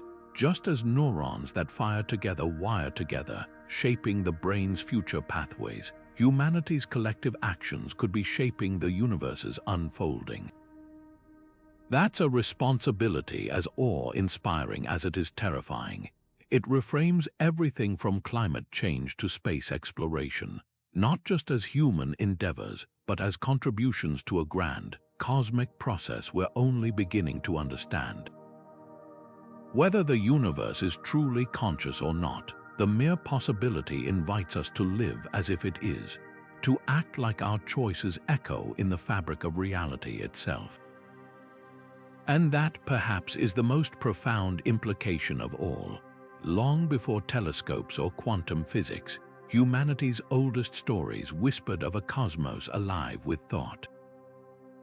The ancient Egyptians envisioned the sky goddess Nut arched over the earth, her star-studded body breathing the universe into existence each night. The Norse saw Yggdrasil, a colossal ash tree whose roots and branches connected all realms, a living network not unlike the cosmic web we map today. These myths weren't primitive guesses, they were profound intuitions about a reality modern science is only now beginning to quantify. Take the Hindu concept of the cosmic Purusha, a primordial giant whose body became the fabric of the world, his mind the moon, his eyes the sun, his breath the wind.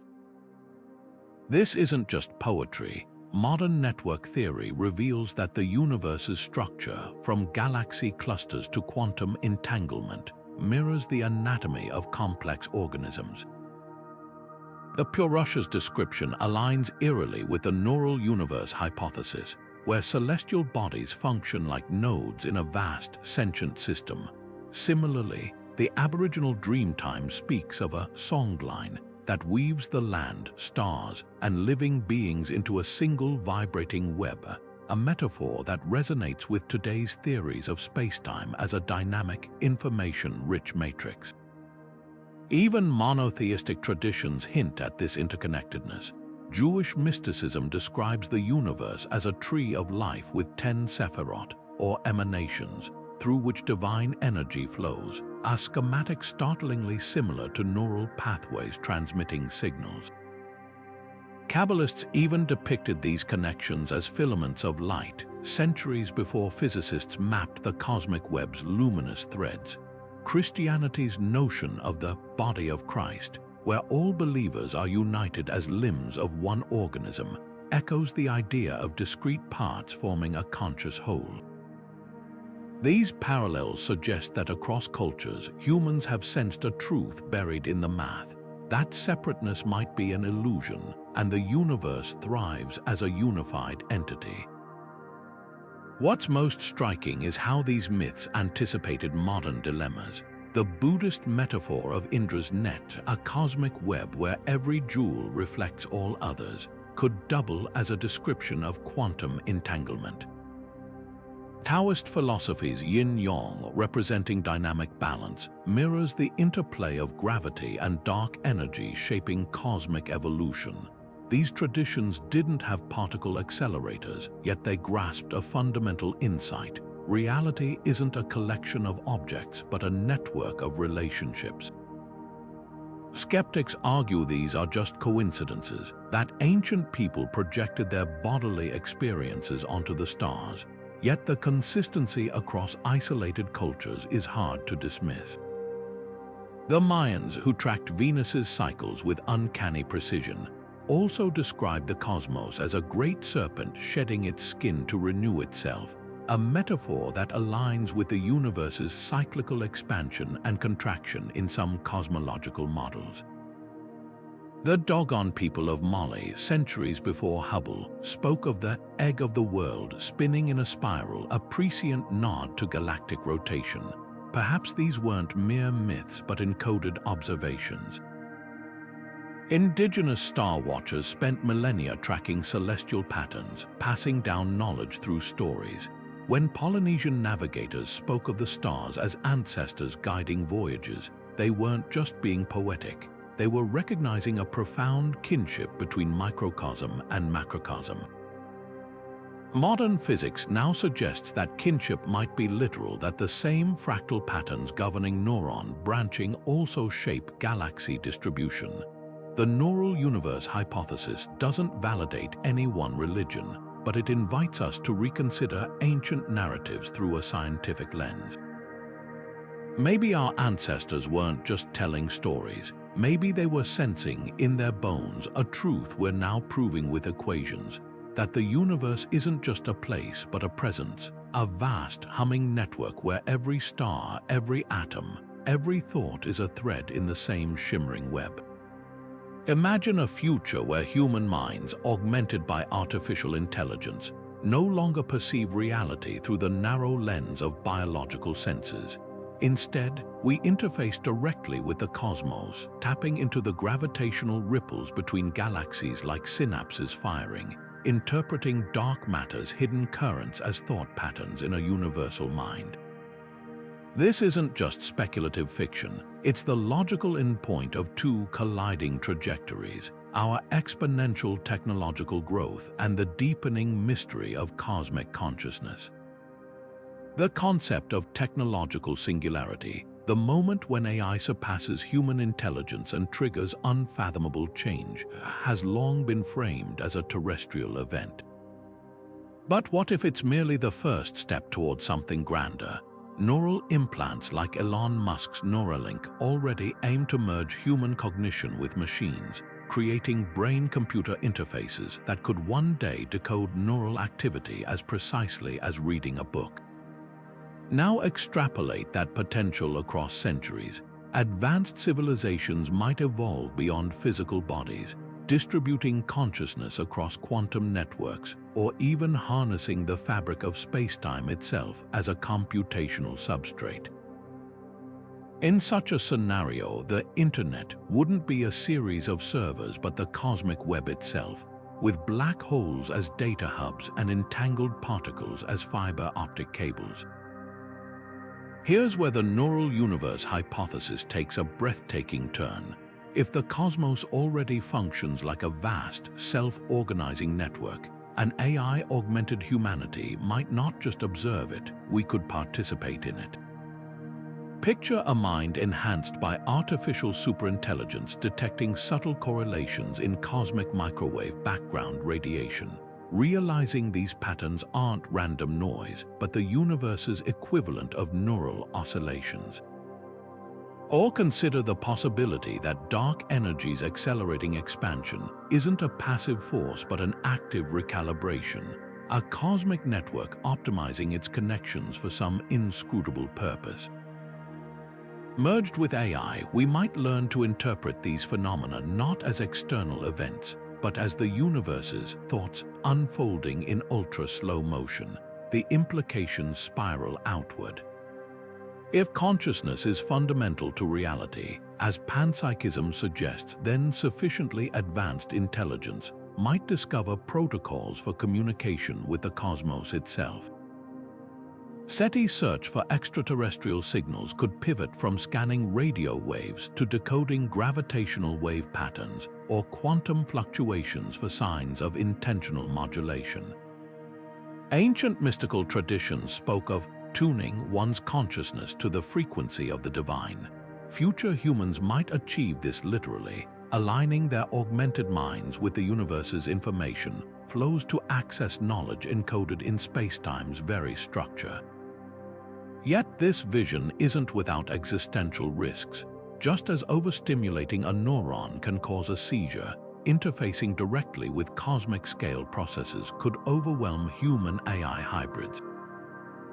The universe's thoughts might operate on timescales so vast that even an immortal digital consciousness could fracture under the strain of perceiving geological epochs as fleeting moments. And if the cosmos is indeed a self-correcting system, would it tolerate parasitic intelligences hijacking its neural pathways? Indigenous myths often warn of hubris, of humans angering the gods by reaching too far.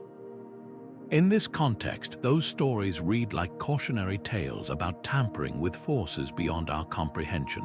The most profound question isn't whether we can merge with the universe's neural network, but whether we should. If the cosmos is conscious, our attempts to plug into its processes might be akin to microbes colonizing a human brain, disruptive at best, catastrophic at worst. Alternatively, we could be fulfilling an innate cosmic imperative, acting as the universe's way of understanding itself more deeply. After all, stars forged the elements of life, and galaxies sculpted the conditions for intelligence to arise. Maybe our drive to merge with machines and decode reality's fabric isn't a rebellion against nature, but its natural culmination. One thing is certain: the boundaries between mind, machine, and cosmos are blurring in ways that challenge every assumption about identity and purpose. Whether we become cosmic co-pilots or digital dust in the universe's vast neural circuits, the journey ahead promises to redefine not just what it means to be human, but what it means for the universe to awaken through us. Scientists are tackling the neural universe hypothesis with experiments as bold as the theory itself. One frontier lies in quantum biology labs, where researchers like those at the University of California, Santa Barbara are probing microtubules, tiny protein structures inside neurons, for signs of quantum vibrations.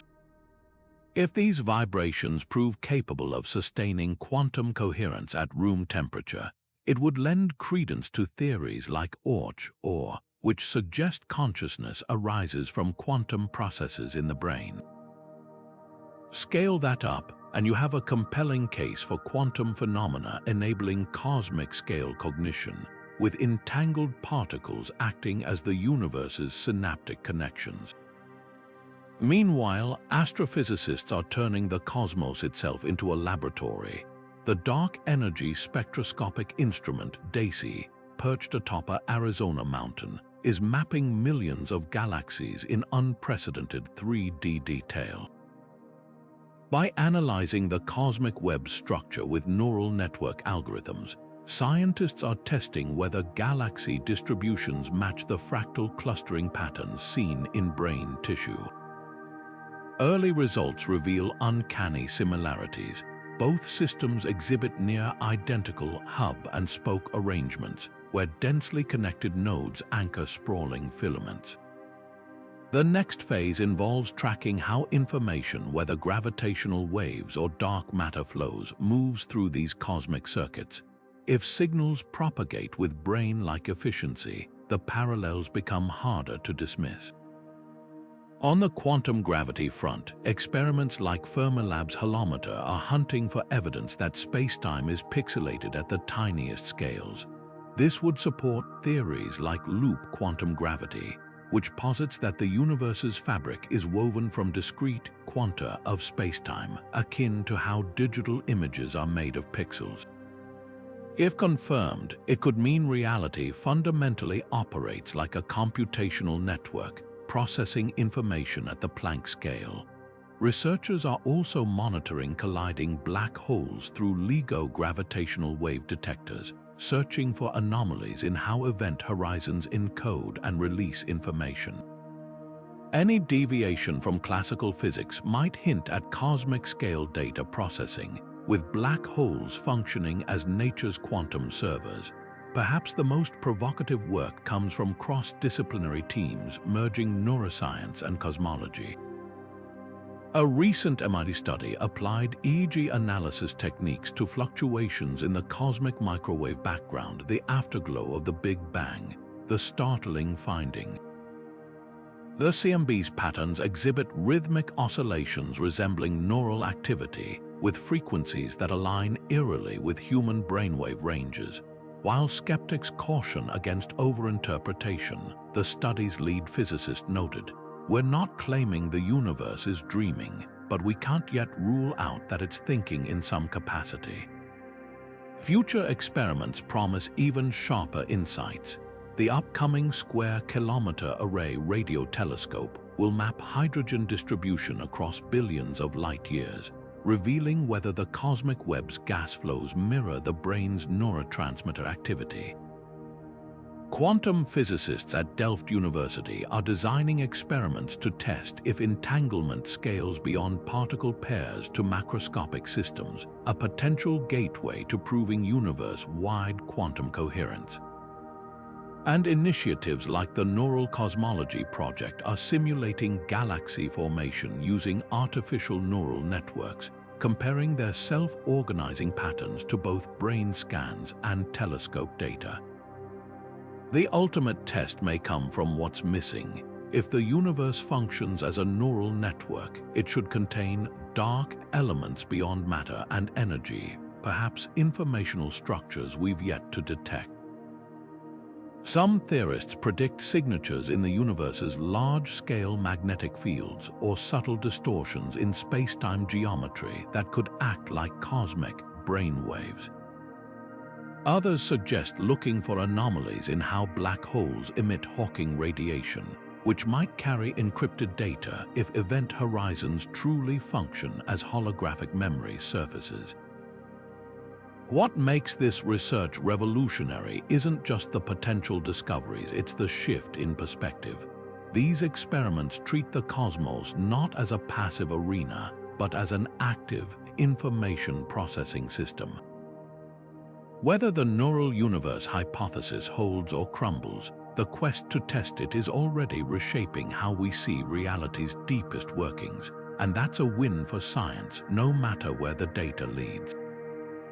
Mathematics whispers the same secrets to neuroscientists and cosmologists alike, a hidden dialect that bridges the microscopic dance of neurons with the grand choreography of galaxies. Take the Fitts-Hugh-Nagumo equations, a set of formulas originally crafted to model how neurons fire electrical impulses. These same equations, when scaled up, eerily predict the clustering patterns of galaxies in deep space surveys. It's as if nature scribbled the same blueprints in two different margins of reality's notebook, one for the brain's synapses, another for the cosmic web's filaments. Delve deeper and the parallels multiply. The Boltzmann equation, which describes how particles behave in a gas, also governs how information cascades through neural networks. When astrophysicists tweak it to simulate dark matter's distribution, they get structures indistinguishable from the brain's connectome, the intricate map of neural pathways. Even the math behind fractal dimensionality aligns uncannily. A 2017 study published in Nature found that the human cerebellum's folds have a fractal dimension of approximately 2.78, while the large-scale structure of the universe clocks in at 2.76. That's not just close, it's statistically eyebrow-raising. But why would brain cells and galaxies obey the same numerical rules? One compelling answer lies in optimization. Both systems evolved to balance efficiency and resilience, minimizing energy use while maximizing connectivity. In your brain, this means neurons arranging themselves into small world networks where any two regions link in just a few steps. In the cosmos, galaxies cluster similarly, with superclusters acting as hubs and delicate filaments as conduits. The math reveals a universal preference for architectures that juggle speed and stability, whether shuttling thoughts or starlight. Then there's chaos theory, the study of how small changes spiral into vast consequences. The Lorentz attractor, a set of equations modeling atmospheric turbulence, also pops up in EEG readings of epileptic seizures. Zoom out and you'll spot its fingerprint in the swirling arms of spiral galaxies, where tiny gravitational nudges sculpt colossal structures. This isn't coincidence, it's evidence of a shared computational grammar. Whether calculating a decision or a supernova's explosion, nature leans on the same algorithmic shortcuts. The most tantalizing overlap, how both systems handle information entropy, a measure of disorder in data streams. Claude Shannon's equations, which underpin modern computing, describe how neurons encode memories and how black holes encode matter. In both cases, information isn't destroyed but transformed, shuffled into new configurations. Some theorists, like physicist Eric Verland, argue this isn't just analogy but ontology. The universe might literally be a geometric code, with gravity and quantum mechanics emerging from informational transactions. Skeptics caution that math's universality doesn't imply consciousness.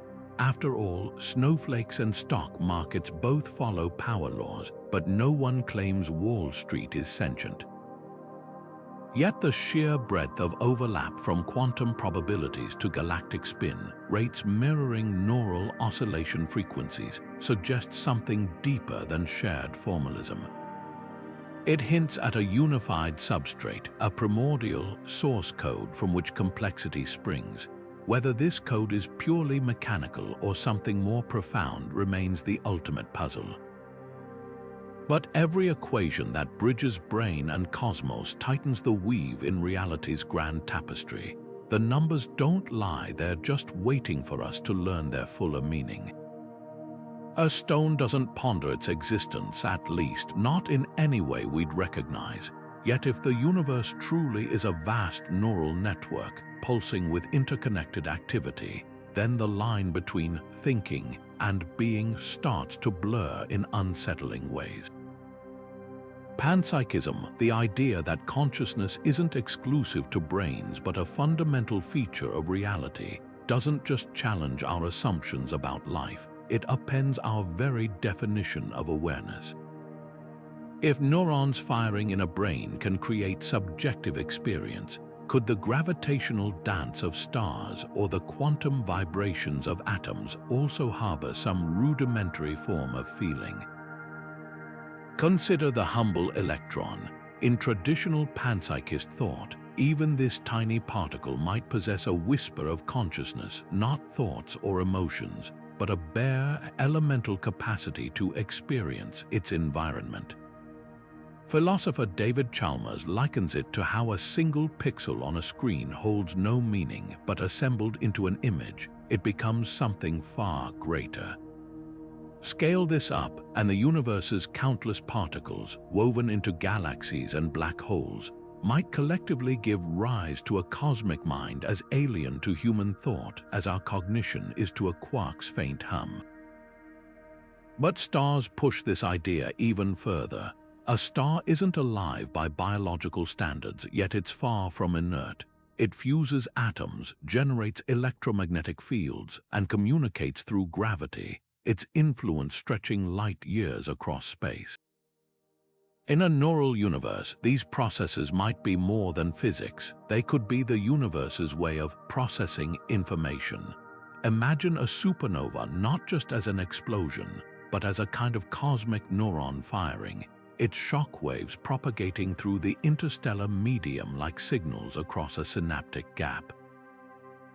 The math even hints at this. Simulations show that star-forming regions self-organize in patterns eerily reminiscent of neural avalanches in the brain, where cascades of activity maintain equilibrium.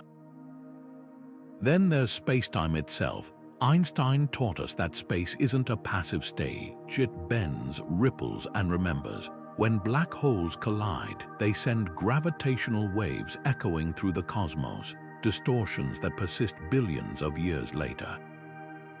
If space-time has a memory, could it also have a kind of awareness? Some interpretations of quantum mechanics suggest that particles behave differently when observed, as if the universe is subtly responsive to perception.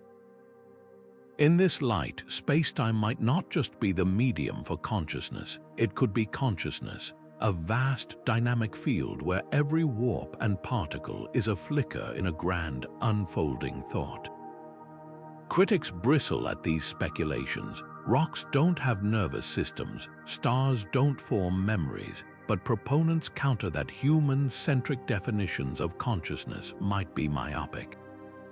An octopus's distributed intelligence with neurons in its arms was once unimaginable until we discovered it. Similarly, cosmic awareness could operate on scales and timespans we can't perceive. The philosopher Alfred North Whitehead argued that even the lowest-grade entities have a subjective aim, however faint. In his view, a proton's goal might be stability, a star's to fuse elements' simple intentions that, multiplied across the cosmos, weave a tapestry of purpose. The most radical implication: if consciousness is truly universal, then the universe might not just contain minds, it might be one. Not a mind that plans or dreams, but one that perceives and processes in a way as foreign to us as color is to a bat. We're left with a humbling possibility. The cosmos isn't just alive, it's awake, and we're fleeting sparks in its endless reverie. For decades, we've scoured the cosmos with radio telescopes, straining to catch deliberate signals from alien civilizations, a cosmic hello encoded in mathematical pulses or prime number sequences. But what if we've been tuning into the wrong channel entirely? Imagine gravity itself as the universe's oldest language, a slow, stately dialect where galaxies converse through subtle tugs and ripples in space-time. Instead of searching for artificial broadcasts, we might need to listen to the cosmos' natural rhythms, the gravitational whispers between colliding black holes, the dark matter currents weaving galaxies together, as if decoding the universe's own neural chatter. Take two galaxies drifting toward each other in the cosmic web. Their mutual pull isn't just physics, it could resemble the way neurons communicate across synapses, exchanging not neurotransmitters but gravitational waves. When LIGO detected these ripples from colliding black holes, we weren't just observing an astronomical event. We might have been eavesdropping on a fragment of interstellar dialogue. Some theorists propose that advanced civilizations could manipulate these waves deliberately, imprinting information onto spacetime itself. The universe, in this view, isn't a silent void but a humming network, with every celestial interaction potentially carrying meaning, if only we knew how to translate it. Dark matter adds another layer of intrigue. This invisible substance doesn't just glue galaxies together, it forms vast, flowing rivers between them, shaping the cosmic web's architecture. If dark matter interacts in ways beyond gravity, through hypothetical dark photons or other undiscovered forces, these hidden currents might function like the brain's glial cells, silently coordinating and modulating cosmic-scale communication. The bullet cluster, where dark matter appears to have sailed through a galactic collision unscathed, could be evidence of such shadowy exchanges, a cryptic handshake between two regions of the universe's mind. Even the cosmic microwave background, the afterglow of the Big Bang, might hold clues. Tiny fluctuations in this radiation form intricate patterns, some of which mirror the structure of neural networks when analyzed with AI. Could these patterns be random noise or the faint imprint of the universe's earliest thoughts? Projects like the Simons Observatory are now deploying next-gen sensors to map these fluctuations with unprecedented precision, potentially revealing whether they contain encoded information, a cosmic preamble written in the universe's infancy. Critics argue this is anthropomorphism run wild, that gravity and dark matter are just forces, not messengers. Yet consider how human communication evolved, from grunts to spoken words, then writing, radio, and fiber optics, each leap using a more fundamental layer of physics. An ultra-advanced civilization might skip electromagnetic signals altogether, leveraging space-time and quantum entanglement as their ultimate network. After all, why build radios when you can tweak the fabric of reality itself? The search for these natural cosmic signals wouldn't replace traditional SETI, it would expand it. Instead of seeking deliberate alien broadcasts, we'd look for anomalies in universal processes, gravitational waves with unnatural regularity, dark matter distributions that defy simulations, or quantum entanglement patterns that suggest intentional manipulation. The universe might already be shouting its secrets in a language we're only beginning to perceive, not through sound or light, but through the very geometry of existence. Perhaps the most humbling thought isn't whether we'll decode these messages, but what they might reveal.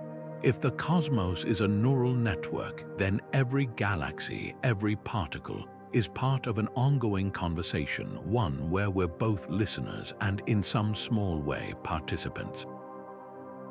The night sky isn't just a static backdrop. It's a living, thinking entity, and its whispers are written in gravity's cursive, dark matter's code, and the quantum static between the stars. Quantum mechanics delivers one of science's most mind-bending revelations. The act of observation doesn't just document reality, it shapes it. In the famous double-slit experiment, particles behave as waves when unobserved, collapsing into definite positions only when measured. It's as if the universe waits for a conscious witness to choose its state. Now, stretch this idea to cosmic scales. If the universe is a vast neural network, could it also be a self-observing system, using structures like black holes and living beings as its eyes and mirrors? Black holes might be the universe's most enigmatic observers. Their event horizons, those one-way boundaries where light and matter vanish forever, aren't just cosmic trash compactors. According to the holographic principle, every particle swallowed by a black hole leaves an imprint on its surface, like a fingerprint pressed into space-time. In essence, the black hole observes and encodes the information of whatever falls in, preserving it in scrambled form. This isn't passive recording, it's an active transformation, eerily reminiscent of how human perception filters and interprets sensory data. Could these gravitational behemoths be the universe's way of looking at itself, converting chaos into quantum memory? Life, too, might play a starring role in this cosmic self-awareness. Consider the biosphere, a swirling network of organisms constantly sensing, reacting, and adapting to their environment. A honeybee navigating by polarized light, a bacterium chemotaxing toward nutrients. These aren't just survival mechanisms. They're the universe observing itself through increasingly sophisticated lenses. The emergence of human consciousness takes this further. When we peer through telescopes or smash particles in colliders, we're not just studying the cosmos, we're giving it a mirror to recognize its own structure. In this light, science isn't merely a human endeavor, it's the universe's attempt to decode its own blueprints. Quantum entanglement adds another layer. When two particles become entangled, measuring one instantly determines the state of its partner, no matter the distance. Einstein called this spooky action at a distance, but in a self-observing universe, it might be something more profound, a cosmic feedback loop. Imagine entangled particles as nodes in a galactic-scale neural network, their synchronized states acting like synaptic firings across the void. The universe wouldn't need external observers. It would be both the experiment and the experimenter, constantly collapsing its own quantum possibilities into reality through these interconnected measurements. Critics argue this conflates consciousness with mere interaction. A photon hitting a telescope sensor isn't the same as a human interpreting the data. Yet the distinction blurs when you consider integrated information theory, which posits that consciousness arises from any system with sufficient information exchange and complexity. By that metric, a galaxy cluster with its gravitational interactions or a star system with its orbital resonances might possess a rudimentary form of observation, not human-like awareness, but a dynamic, universe-spanning process of self-regulation and response. The implications ripple outward. If the universe observes itself, does it also learn? Every supernova seeding space with heavy elements, every black hole merger sending gravitational waves through space-time, these could be more than physical events. They might be cosmic experiences, moments where the universe refines its own laws through feedback, the fine-tuning of physical constants, the eerie precision that allows life to exist, might not be luck but the result of a self-optimizing system iterating over billions of years. This isn't just philosophy. Cutting-edge experiments are probing the boundaries between observation and reality. Quantum physicists are testing whether consciousness directly influences wave function collapse, while cosmologists model whether early universe quantum fluctuations bear hallmarks of self-interaction. The answers could redefine not just what the universe is, but what it's doing, not a static stage, but a dynamic, self-reflective process. And we, with our curious minds and probing instruments, might be both its witnesses and its instruments, threads in a tapestry that's weaving itself into existence. 86 billion neurons sparking inside your skull, 100 billion galaxies spinning in the observable universe. The numbers are so close they border on poetic, but could this numerical echo be more than cosmic coincidence? At first glance, the human brain and the universe seem worlds apart. One a 3-pound gelatinous organ, the other a near-infinite expanse of stars and dark matter. Yet when you lay their blueprints side by side, the resemblances become uncanny. Your brain's neurons cluster in dense gray matter, linked by branching axons that transmit electrical impulses. The universe arranges its galaxies the same way, clustered in luminous nodes, strung together by delicate filaments of dark matter. Both systems form intricate, fractal-like webs where any 2 points connect in just a few steps, optimizing the flow of energy and information with eerie efficiency. Zoom in on a single neuron, and you'll find dendrites branching like trees, their intricate patterns maximizing surface area to receive signals. Now zoom out to a galaxy cluster, and you'll see spiral arms swirling in the same dendritic spirals, gas clouds fracturing into tributaries that mirror the brain's vasculature. Even the numbers align with startling precision. The average neuron connects to 7,000 others, forming trillions of synapses. A typical galaxy, meanwhile, gravitationally interacts with its immediate neighbors, influencing thousands more through the subtle tug of dark matter. Both systems operate on the Goldilocks principle: not too sparse, not too dense, striking a balance that allows complexity to flourish. But here's where the comparison deepens beyond structure. Neurons communicate through synaptic plasticity, strengthening some connections while pruning others based on experience. The cosmic web exhibits a similar dynamism. Galaxies collide and merge, their gravitational interactions reshaping the large-scale structure of the universe over eons. Black holes, like hyperactive synapses, regulate this activity, ejecting jets of energy that suppress or stimulate star formation in their vicinity. Even the brain's reliance on glial cells, the unsung heroes that nourish and insulate neurons, finds a cosmic counterpart in dark matter, the invisible scaffold that shapes galaxies while remaining undetectable except through its gravitational fingerprints. Critics argue these parallels are superficial, that nature simply reuses efficient designs, like an engineer repurposing a blueprint. After all, lightning bolts branch like neurons too, and no one claims thunderstorms are conscious. Yet the overlaps between brain and cosmos go deeper than aesthetics. Network theory reveals that both systems share near identical mathematical signatures in how information propagates. The time it takes for a signal to cross a mouse brain is proportionally similar to the time gravitational waves take to traverse a galactic cluster. Even entropy, the measure of disorder, plays by the same rules in neural firing and star formation, balancing chaos and order to sustain complexity. The most tantalizing question isn't whether these similarities exist, but what they imply. If the universe organizes itself like a brain, does that mean it's capable of something akin to thought? Not in the human sense, no one's suggesting galaxies dream or black holes ponder, but in the way a sufficiently complex network can give rise to emergent properties. Your consciousness isn't housed in any single neuron, but in their collective dance. Could the universe, with its 100 billion galaxies entangled in a web of gravity and quantum connections, harbor a form of awareness we're too small and short-lived to perceive? Perhaps the answer lies in the numbers themselves.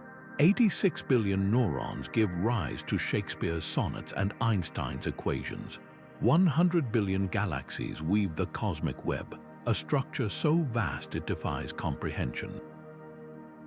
Whether this numerical symmetry is coincidence or clue, it invites us to see the universe not as a cold, empty void, but as a living, evolving network, one that might, in ways we're only beginning to glimpse, mirror the very organ trying to understand it. If the universe truly functions as a vast, interconnected neural network, where galaxies hum with the same rhythmic connectivity as neurons in a human brain, then the very fabric of individuality begins to unravel. We like to think of ourselves as autonomous beings, free-willed agents making independent choices.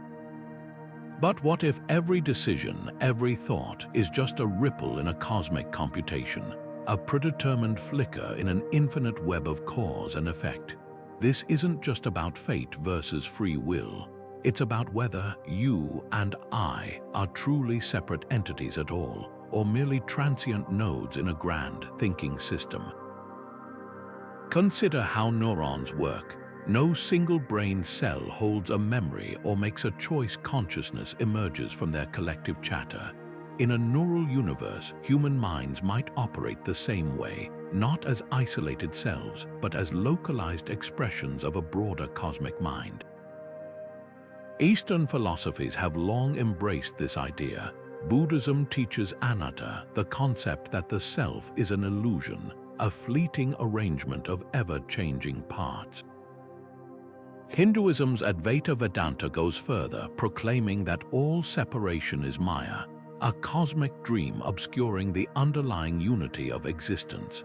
Modern physics, with its entangled particles and holographic principles, seems to echo these ancient insights, suggesting that boundaries between objects, even between observer and observed, are far blurrier than we perceive. Yet this raises a paradox. If unity is fundamental, why do we experience life as individuals? Why does it feel like we're making choices? Some theorists propose that free will isn't an all-or-nothing phenomenon, but a matter of scale. Think of a whirlpool in a river. It has its own structure and motion, yet it's inseparable from the water flowing through it. Similarly, human agency might exist as a localized phenomenon within the universe's broader deterministic flow. Our decisions could be both ours and the cosmos working through us, like a neural network generating thoughts through the interplay of its parts. This view doesn't erase free will. It recontextualizes it, framing our choices as collaborative acts between the individual and the infinite. But here's the rub. If the universe is a single, thinking entity, what does that mean for morality? If a murderer's actions are just the cosmos thinking a dark thought, does accountability vanish? Not necessarily. Even in a unified reality, subsystems can and must regulate themselves. Your immune system attacks pathogens without consulting your conscious mind, yet it's undeniably part of you. Likewise, human laws and ethics might function as the universe's way of maintaining equilibrium, a self-correcting mechanism to preserve the stability needed for further complexity. The stakes couldn't be higher. If we're all threads in the same cosmic tapestry, then harming others isn't just a social transgression, it's a form of self-sabotage on a universal scale. The most unsettling implication lies in the nature of identity itself. If separateness is an illusion, then death might not be the end we fear. When a neuron dies, the brain's overall activity persists, reshaped but unbroken. In a neural cosmos, individual consciousness could dissolve back into the universal mind, like a wave returning to the ocean, not annihilation, but reintegration. This isn't just spiritual speculation. It's a hypothesis that aligns with quantum physics' insistence that information cannot be destroyed. Your experiences, your essence, might not vanish but redistribute, becoming part of the universe's ever-evolving thought process. Yet for all its grandeur, this idea can feel alienating. Humans thrive on individuality, our loves, our ambitions, our quirks. The neural universe hypothesis doesn't erase these, it expands their context. Imagine a symphony where every instrument's note matters precisely because it contributes to the whole. Your life isn't rendered meaningless by cosmic unity. It becomes more meaningful as a unique expression of the universe's infinite creativity. The tension between oneness and individuality isn't a problem to solve but a dynamic to embrace, a reminder that we're both the dreamers and the dream. The next decade promises breakthroughs that could either confirm or shatter the neural universe hypothesis, and it all starts with quantum gravity experiments pushing the boundaries of measurement itself. Imagine a machine so precise it can detect spacetime's faintest tremors, not from colliding black holes, but from the quantum foam theorized to bubble beneath reality's surface. The Fermilab holometer is already attempting this, firing lasers down perpendicular tunnels to hunt for spacetime's pixelated nature at the Planck scale. If it finds evidence that the universe is fundamentally grainy, like a cosmic neural network's discrete wiring, it would revolutionize our understanding of how information might flow through the fabric of existence. Meanwhile, the European Space Agency's LISA mission, set to launch in the 2030s, will deploy 3 spacecraft forming a 1,000,000-kilometer-wide triangle to sense gravitational waves with unprecedented sensitivity. These waves could carry hidden signatures of quantum entanglement between black holes, offering clues about whether celestial bodies communicate like neurons across a galactic brain. On the computational front, AI is transforming cosmology into a laboratory for testing the neural universe idea. Projects like the Virtual Universe Initiative feed terabytes of telescope data into machine learning models trained to recognize patterns invisible to human analysts. Recently, one such AI flagged an eerie repetition in how galaxies cluster their distribution, matching not just neural networks, but the growth patterns of certain fungi. This isn't just about resemblance. It suggests a universal algorithm for self-organization might operate across scales. Meanwhile, quantum computers like Google's Sycamore are simulating spacetime as a network of qubits, revealing unexpected overlaps between quantum circuits and cosmic structure. If these simulations consistently produce universe-like behavior from neural network principles, it would hint that reality itself might run on similar code. Perhaps the most daring experiments bridge neuroscience and astrophysics directly. The Blue Brain Project, which maps the mammalian brain down to individual synapses, has begun comparing its models to cosmic web simulations. Early results show both systems optimize information flow using near-identical hub-and-spoke architectures, where critical nodes anchor sprawling connections. Parallel work at CERN anti-hydrogen laser physics apparatus probes whether antimatter falls up or down in gravity, a test that could reveal if the universe's fundamental symmetries function like a neural network's balanced excitatory and inhibitory signals. Even SETI is pivoting. The Breakthrough Listen project now analyzes pulsar timings for non-random rhythms that might suggest intentional modulation, treating these spinning stars as potential nodes in a galactic communication grid. Yet the boldest ideas remain theoretical. Physicists like Lee Smolin propose that black holes birth new universes in their cores with physical laws subtly mutated, a cosmic form of generational learning. If true, our universe could be one thought in an infinite chain, each iteration refining its parameters like a neural network adjusting its weights. Others, like neuroscientist Christoph Koch, argue that integrated information theory should be tested cosmologically by calculating whether galaxy clusters meet the mathematical threshold for phi, a measure of consciousness. While controversial, these frameworks push science toward audacious questions. Could the cosmic web's filamentary structure be a kind of dendritic computation? Does dark energy's acceleration reflect the universe expanding its memory capacity? The tools to answer these questions are materializing faster than expected. 30-meter telescopes under construction in Chile and Hawaii will map the cosmic web's chemistry in 3D, hunting for elements distributed with suspicious efficiency, potential evidence of universe-scale information processing. Quantum satellites like China's MISHUS are already demonstrating entanglement over 1,000-kilometer distances, laying groundwork for experiments to entangle particles across astronomical scales. And initiatives like the Neural Cosmology Consortium are merging disciplines, inviting astrophysicists, AI researchers, and neuroscientists to collaborate on models where space-time and thought share governing equations. What emerges from these efforts won't just test whether the universe thinks, it could redefine thinking itself. If future experiments confirm even fragments of the neural universe hypothesis, humanity may confront a truth as humbling as Copernicus displacing Earth from the cosmos center. We're not just observers of reality, but participants in its cognition.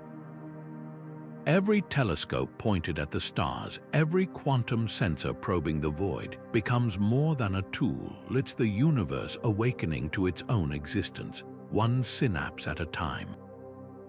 As we've journeyed from neurons to galaxies, the neural universe hypothesis emerges as a profound lens to reinterpret reality.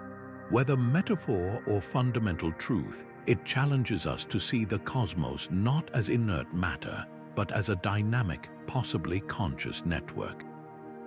The implications for science, philosophy, and our place in the universe are staggering. Share your thoughts in the comments. Is the cosmos a brain, or are we projecting our minds onto the stars? Don't forget to subscribe for more deep dives into the mysteries of existence. What makes this idea so compelling isn't just the uncanny structural similarities, it's the way it reframes everything we thought we knew. For centuries, we've treated the universe as a cold, mechanical system, governed by fixed laws we could decode like a cosmic instruction manual. But if the cosmos operates like a neural network, those laws might be more like habits, evolving as the universe learns and adapts. Think of how a child's brain develops. Early connections are chaotic, but over time, patterns emerge, strengthening some pathways while pruning others. Now imagine the universe doing the same, with galaxies as its neurons, black holes as synapses, and dark matter as the scaffolding that shapes its growth. Suddenly, the Big Bang isn't just an explosion, it's the first firing of a cosmic thought, and we're living inside its unfolding. This perspective doesn't just reshape cosmology, it blurs the line between science and spirituality. Ancient mystics spoke of the world as a living being, vibrating with awareness. Modern physics, armed with equations and telescopes, might be stumbling toward the same conclusion, not through revelation, but through rigor.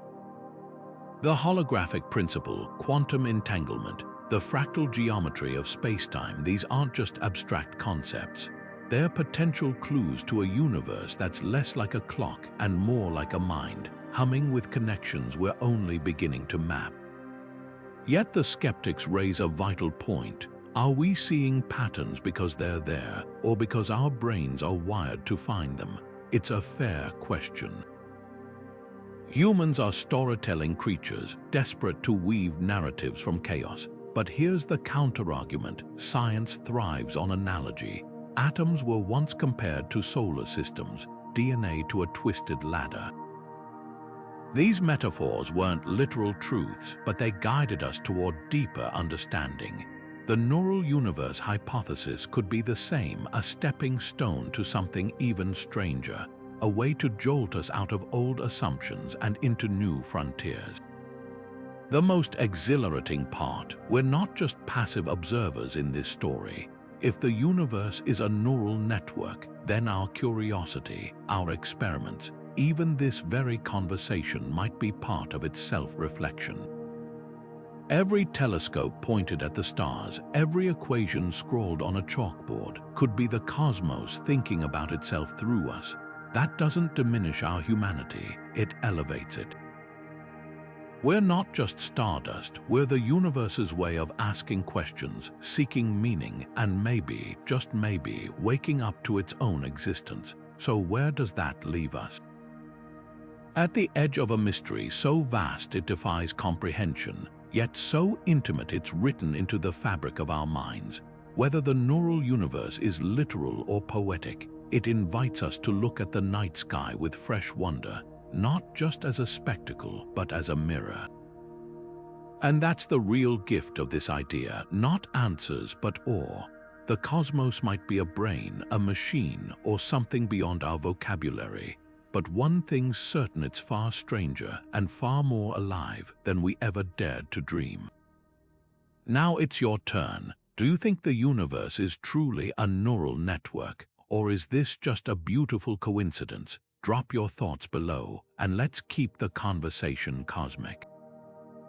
And if you've enjoyed this journey from synapses to superclusters, hit that subscribe button, because the universe's greatest mysteries are just getting started.